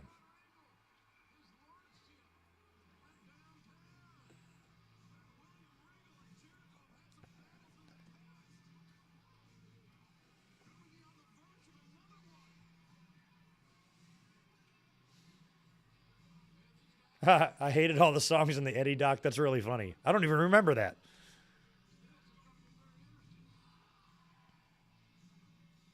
That show you had me review, Barry, I'd never even heard of it before. And then when I do it, every comment was like, I grew up to this shit. I saw it. I'm like, gosh, how does this happen? How do people know everything about something that I've never heard of before? You want somebody that can outthink you, that would be Serena. Serena Deep is very cerebral. Serena decided to kind of take matters into her own hand and dashed Oh. and people took notice. This is a woman who will do whatever it takes. I like we're kind of getting a little Serena hype here. Out of Serena. As much as I know how great a competitor Serena Deeb is, I don't think there's any way. I mean, at this point, I don't know if she's going to necessarily beat Thunder Rosa right here, but I'd probably put the belt on Serena. Not sure if this is the right time or not, because, well, Deeb is a heel, so I guess it wouldn't matter. But if a lot of people have already had a lot of complaints about Thunder Rosa's title run already with how AEW's using her, presenting her. She's not getting much TV time. Her segments have been pretty bad. So if she just loses her first defense here, or her next pay-per-view defense anyway, I think a lot of fans are going to say it was a terrible run. AEW fumbled it and did terrible. That'll give fuel to the mentally disturbed haters out there.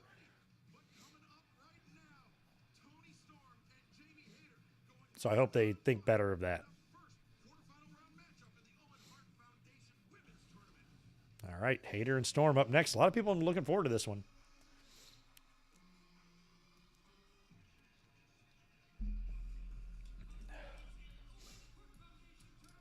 Man, I'm hoping that Darby and Jeff can survive and don't go too out of hand. This is an Owen match, so they're not going to be all over the arena. Speaking of Owen, Hayter's gear always kind of reminds me of what Owen was wearing at the end. Like when he was teaming with Jarrett a little bit. So did the dude that was on Raw. Who did he face? He was the jobber guy. He kind of looked like Wardlow. The gear he was wearing. I forgot who that guy faced. The gear he was wearing resembled Owen from the year he died.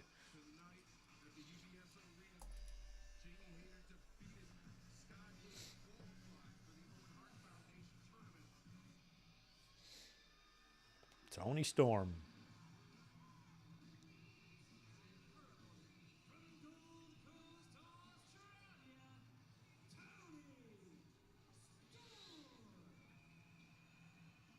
Oh, the match is no DQ. I didn't know that. It is? Are all the matches no DQ? Can you make just one match in a tournament a no DQ match? Did I miss a big stipulation in the tournament that I didn't know about?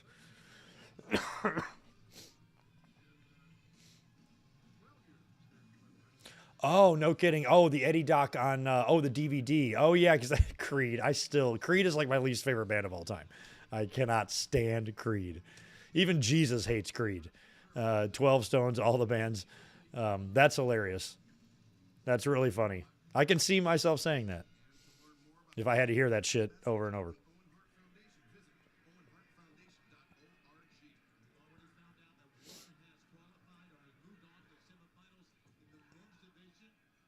Well, let's see if this match can live up, because all week long, this one has kind of been in my head for Dynamite this week, thinking that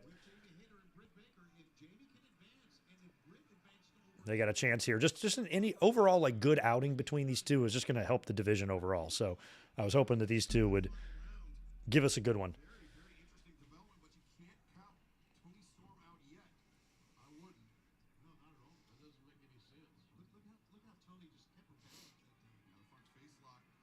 What was the interesting development that I missed? Excalibur said you can't count Toni Storm out yet, but she's in control of the match.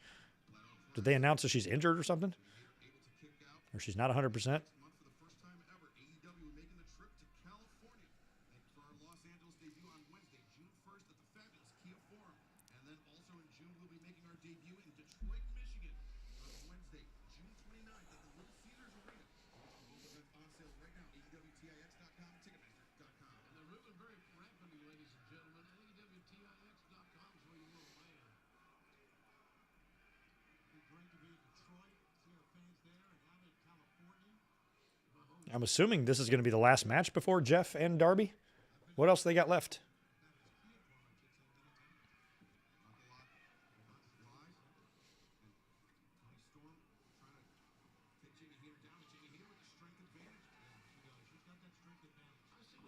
Oof.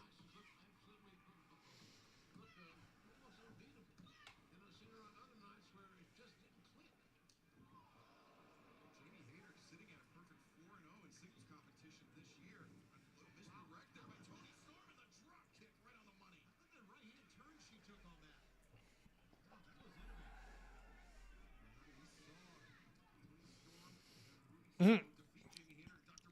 I didn't know Jim Ross said that. And now Creed for the 89th time.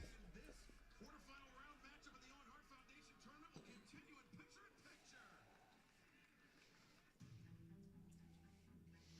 I guess it was. I mean, I guess it did fit a lot of what WWE was doing, like that My Sacrifice shit and all that. I think it's just like the cheesy rock that I just couldn't stand, you know? But there's a lot of songs that really work for pro wrestling. Like another band I cannot stand is Limp Bizkit, the Flaccid Muffins. And they're another one where I can't imagine Austin and Rock without the My Way song, you know? So I'm glad they exist for the purposes of that, but I shouldn't say that, though. My girlfriend actually likes Limp Bizkit, and I don't want to be insulting. I just never liked Fred Durst or any of his whiny shit. Whatever. And he was in a, they were around at a weird time too, around all the Backstreet and NSYNC stuff, and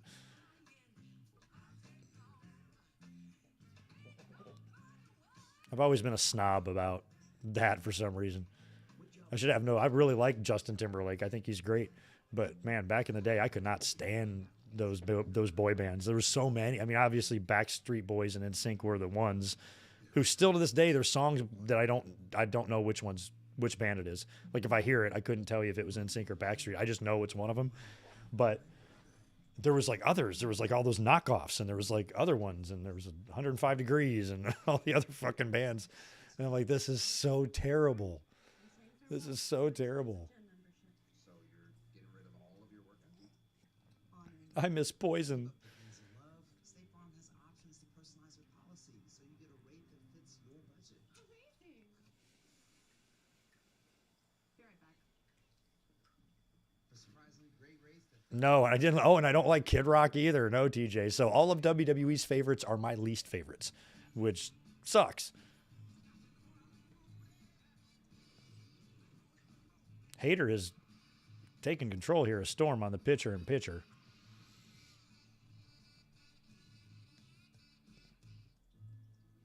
If Philly Garcia listened to those who rejected him, he never would have made Oh, I didn't know that. Serena and Deeb is no DQ at the pay-per-view. I missed a super chat, too. Spazzer. Spazzerino. Spazzarama. Big time Spazzy Jam. Thanks for the 5. Dax had Hart gear earlier, and Cole came out in red. And now Hayter has pink and black gear as well, and Toni in red. Interesting. Yeah, Hayter's gear, though, I think has always been her gear. She's been wearing that. Toni, though, all in red. Looks good. I like that. I like the all red.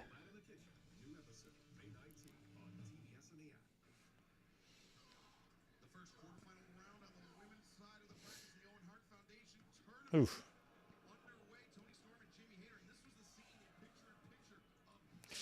Oh.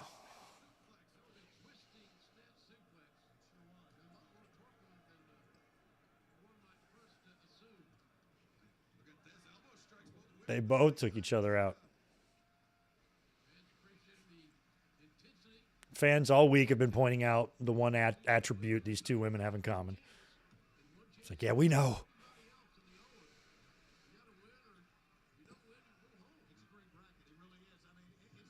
Oh, my God.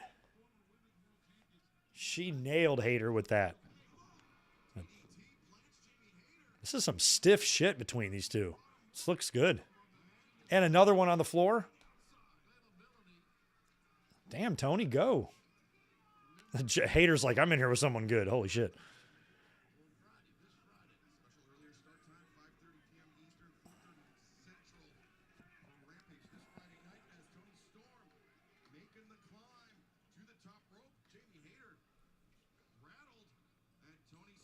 Big high cross.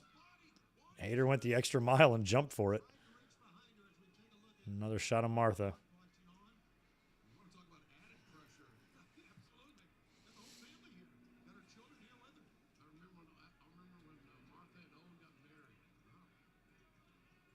Yeah, it's weird Jim Ross on commentary for this.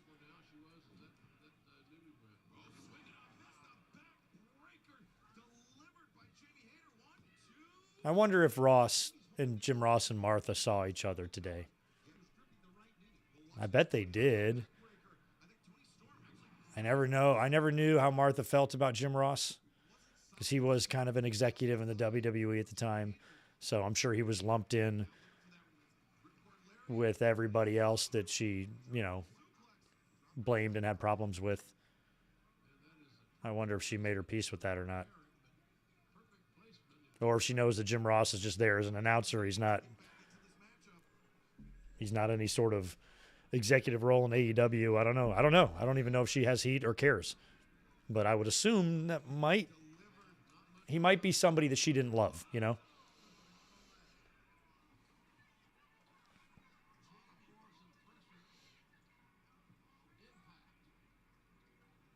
Unless Owen, said enough good things about Jim Ross over the years to her that made her think that he shouldn't be targeted. I don't know.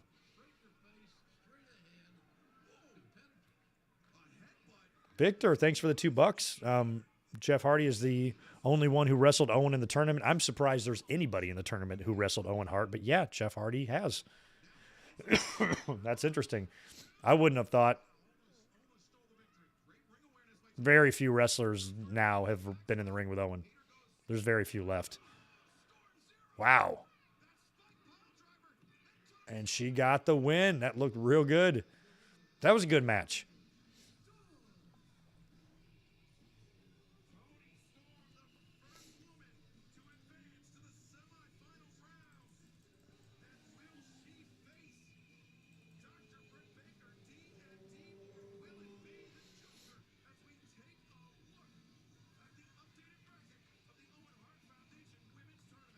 Why am I seeing Brittany topless pictures on Facebook? Not Facebook, Twitter. I hope she didn't go crazy again.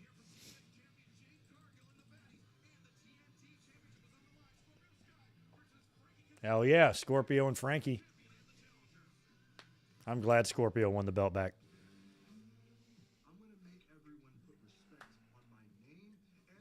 I'm glad he's finally getting a chance to have a run, man. Or to do something, I should say.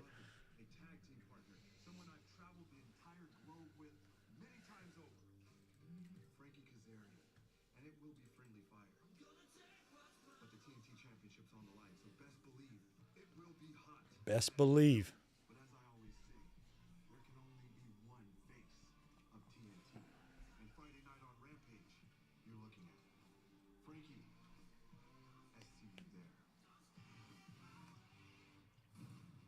Okie dokie. Frankie Kazarian, you have a big TNT Championship title match coming up this Friday on Rampage against your former tag team partner, Scorpio Sky. How are you feeling? I have a lot of thoughts, Nancy. First and foremost, good. Frankie, so I got some thoughts for you. I know you have a lot of history with Scorpio Sky, but I'm here to tell you that man that you knew is not the man you're facing on Friday. That man's dead. He's gonna stab you in the back. You can't trust him. Trust? Wait, a lecture on trust from the likes of you guys. Look, Sammy, I've been around a long time. I know who I can trust and who I can't. More importantly, I trust myself, and ultimately, that's all I need, okay? So, go be unlikable somewhere else, okay? Be unlikable somewhere else. I like that even Tony Khan admitted, he goes, yeah, I kind of underestimated the fact that the fans were going to be dicks about this and should have known that they were going to reject Sammy and Ty Conti together. So maybe they'll just go heel with him. Yeah, right, Spaz. More Sammy and Ty. Just what we need. Thanks for 2 more. No, Barry, this is somebody that I just follow that's on the timeline. This is from Tori. Panic at the Costco. Tweets out topless Britney Spears pictures. They're just right here. Right above Warren Hayes and Sean Ross Sapp. Right on. Interesting timeline here. Sometimes I switch over to Twitter, see what's going on, and that was the first thing I saw when I clicked over here. Konosuke Takeshita's coming back to Dynamite. Practice his name this time before next week. I remember when I was a kid, my first job in a restaurant, I've been in restaurants ever since, and I first became like a waiter at age like 17. And they would write down specials on the board, and it was every night on this like lit up chalkboard thing. But as a server, it was your job to write all the descriptions down, go back to the kitchen, ask any questions you might have about it.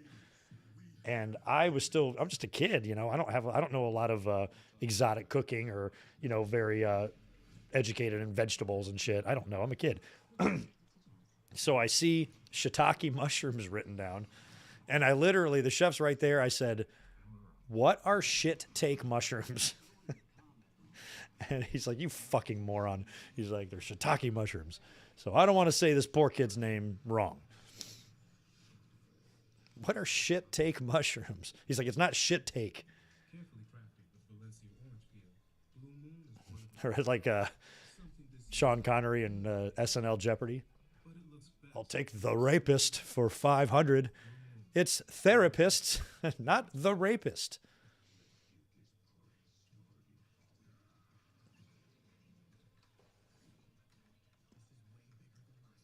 WWE fan forever. We'll let it slide.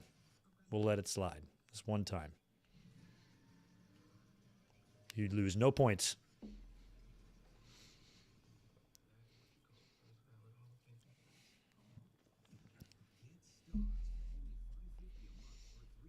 Yeah, Cole and Darby's going to be a banger. It's also going to be fire. Is it going to be fire? Is it going to be bomb? Might be bomb. What else do they say?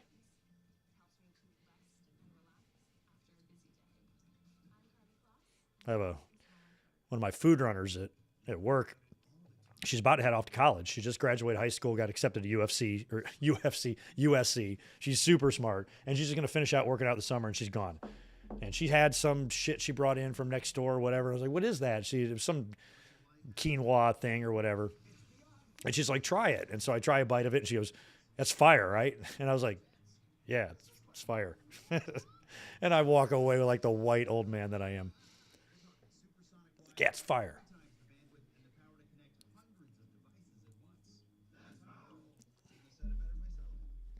They say it's lit. It's lit too, right? Good.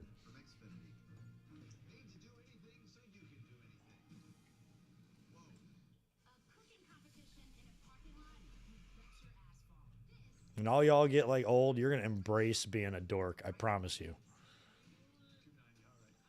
Shit that I cared about when I was 25 could give 2 turds about now. So just wait. It'll happen.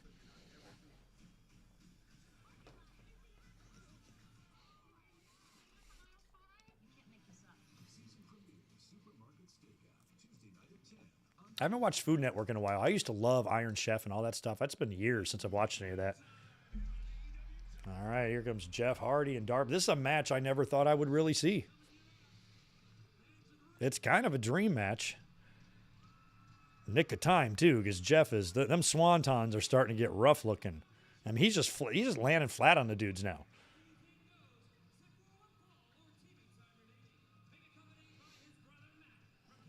Jeff wearing his fruit stripe gum outfit tonight.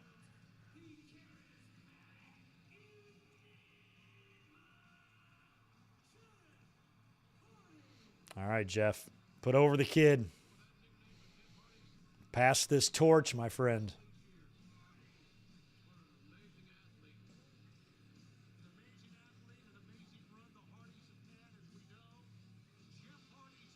Crazy to hear that music, man.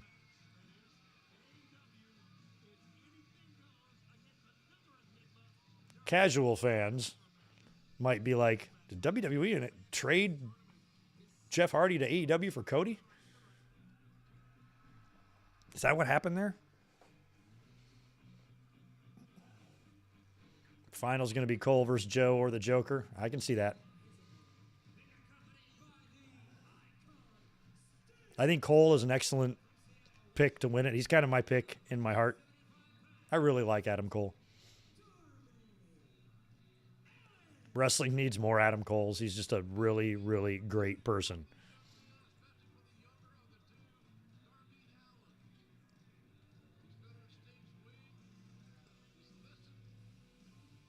I'm yet to hear anybody on a podcast anywhere say, you know something?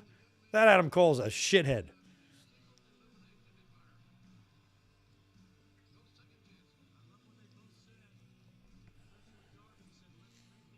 I don't know, Alex. That's kind of a toss-up.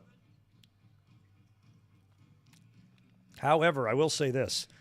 The more Cody is in WWE, the more it's feeling right. I don't think this shit could have gone any better for him. He's made me care about him. I kind of didn't like to see him very much on TV because I was like, oh, brother, here we go. He's going to solve racism again. Or end racism again.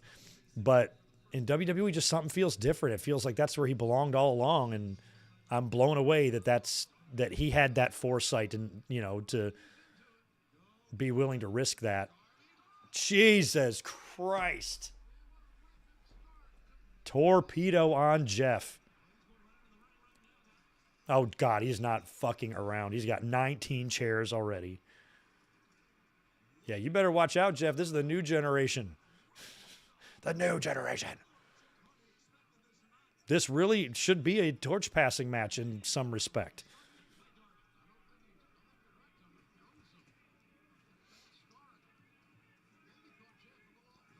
And I feel like this is something they can even expand on after this. Like Darby, I think he'll win here, but not win the tournament. So once he's ousted from the tournament, he can pick up maybe his angle here with Jeff, and they do another match or a series of matches in more of a torch passing program. But otherwise, just for the purposes of right now, Jeff taking his first loss to Darby is not going to be a bad thing.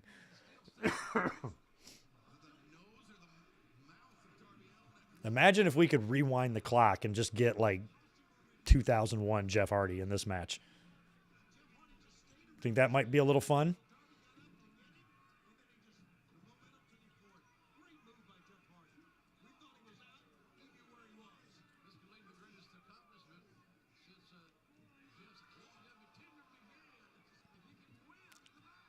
Oh.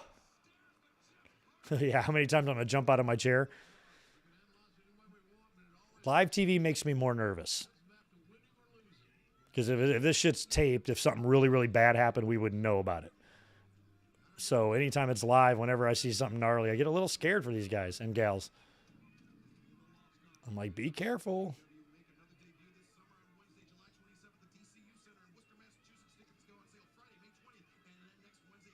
I'm amazed that we haven't had, we have had a few, but we haven't had more draws situations, you know, and I'm thankful that with the style the guys and girls work now, I'm happy that it's still relatively infrequent.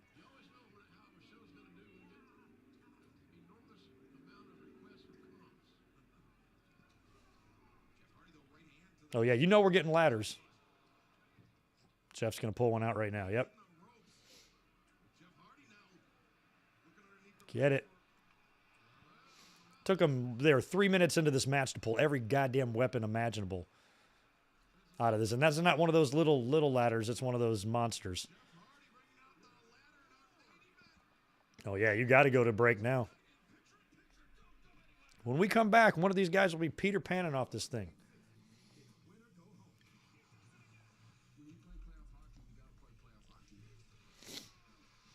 Yeah, even 08 Jeff. I'm just trying to think of when Jeff was like at his physical prime. I think like 2001 might have been there, because after that, man, he was just going so hard. But to me, I always thought this would have been an excellent pairing or a program. Jeff could have a lot of knowledge to pass on to Darby.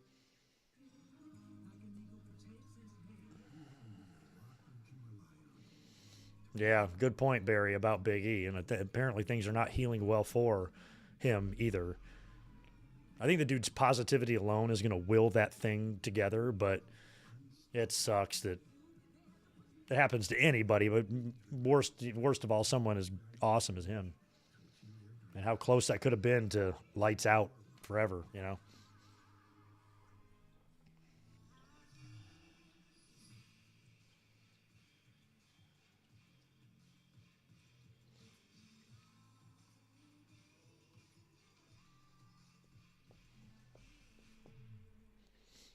Yeah, a lot of people like the no more words. I'm always like old school though. Like I want the most OG shit possible. So I like the theme he uses.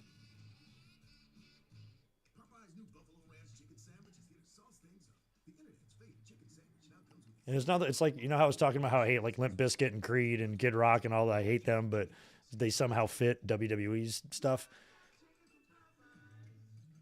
I also liked like some of the theme songs like that. Like I loved that Shawn Michaels kept his theme and never really changed it, and aside from the times he was in and out of DX. But the fact that he kept that ridiculous fucking music, and I actually enjoyed hearing it. But you talk about a casual fan or a non-wrestling fan, or you're trying to show a girl wrestling and they're like, here's my favorite wrestler, and she's listening to the song in fucking 2010. She's like, what the fuck is this? But it's perfect for Shawn. It fits him. I wouldn't want him coming out to anything else other than that or DX. I just love that he still kept that sexy boy nonsense all the way up until his retirement. It's funny. Jeff, I don't know. I don't not like what he's setting up here. There's no way this spot can happen. He's got that giant ladder in the ring. Darby is laying on a pew of chairs. Jeff, don't take this bump, man. This is a needless bump. If Darby simply moves and Jeff bumps through these chairs, you just want to end your career on purpose? And we're going to do this in picture? Nope. Okay, Darby's up. Phew. I thought we were going to go right back to full screen right as they were going. Oh. All right, well, at least we didn't get that bump because that would have been ridiculous.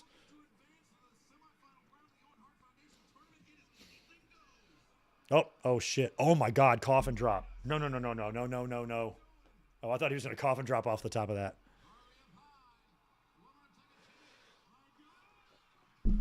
Jesus Christ. Oh, my God.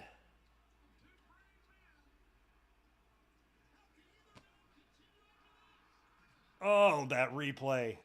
His lower back. He's like $170, Darby Allin. Fucking hell, man.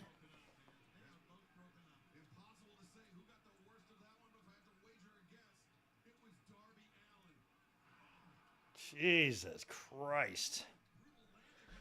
I hope TK kicks him a little bonus for that bump. Bump bonus. Should be implicated across AEW.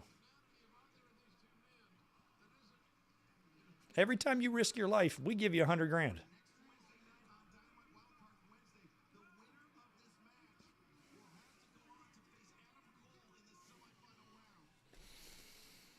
Jesus, that bump. I don't want to see these guys die in front of me, you know?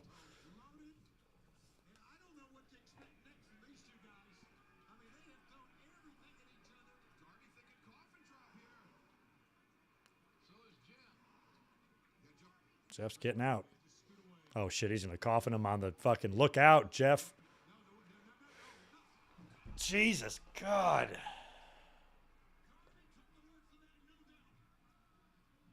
Try to coffin drop Jeff, who's hanging halfway on the apron outside the floor. My fucking palms are sweating. Knees are weak. Ugh.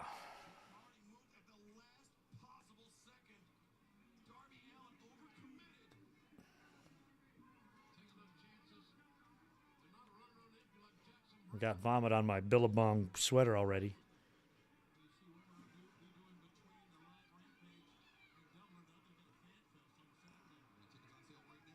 Oh, I'm glad they moved the camera angle there. Whew.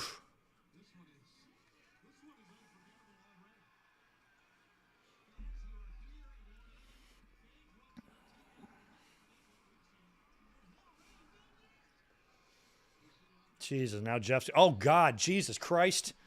They got the stairs sideways.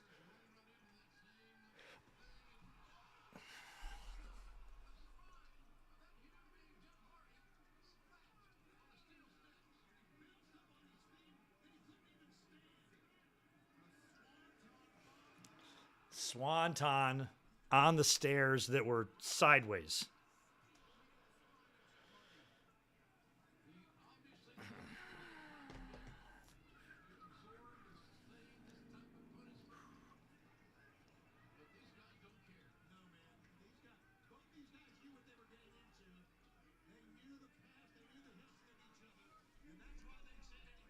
Okay. Everything's going to be fine. Amazing that Jeff Hardy outweighs this kid probably by 40 pounds, 30 pounds. Darby's coffin dropping it. You better do it. We got 2 minutes left here. Nailed it. That's it. That's it. Nope. No.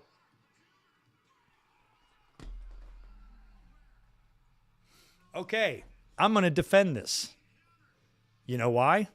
This guarantees we get Jeff Hardy in a Darby Allin potential program where Darby's going to win the torch passing. I'm sure Twitter's freaking out. What? But just think long term. I said at the beginning of this, I was hoping that we might see multiple matches in the future with these guys. A Hardy win here almost assures that. Darby can come back. It can be a mutual respect match. It can be fine. Same thing they did here. But do some sort of torch passing deal between these two and have Darby put him down. But they fucking went balls out here. Look at that. Jesus Christ. Based on the bumps and the hell these two guys put their bodies through, I think just out of respect for that, you should cool your jets about any bitching about the outcome. Wow. Good finish, though. Maybe I'm just assuming people are freaking out. Maybe they're not. Maybe they're totally cool with that win. I just feel like I know how Twitter is. But I think that's fine. That's a nice surprise. I didn't think Jeff Hardy would win here. But I'm fine with him winning. Doesn't piss me off or nothing. Nice. See? They will meet again. I promise you. All right. Excellent main event. Holy shit. One of the best, or one of the better main events in terms of just mind-blowing shit. And here comes the Undisputed Elite. They are here to delete the elite. Have they said that yet? Have they used that line? Maybe the Undisputed Elite could face the Delete. The Hardys form a faction called the Delete. And they can be like the BWO. Right? That might be fun. They can act like them, wear those rompers and shit. Damn. Rampage is going to be on at 2:30 for me. in the afternoon on Friday. I'm going to be missing Rampage. Not an ideal time, huh? Great show. That was a lot of fun, guys. Thank you for being here. As always, you guys are the best. I'm going to get out of here and try to get over this cold now. But, man, I'm glad we watched a fun Dynamite together. That was great. The next plan is to be here. I'm going to get over this damn cold. And going to be up here again on Saturday for at least a news video. And then we're going to do a classic pay-per-view watch-along on Sunday, probably a Judgment Day. And probably do a Raw review next week, too. So I'm going to try to get back in the swing of things on the weekend once I shake this cold. But thanks again, everybody, for being here. Enjoy the rest of your Wednesday night, and I will catch you again this weekend. Y'all be good.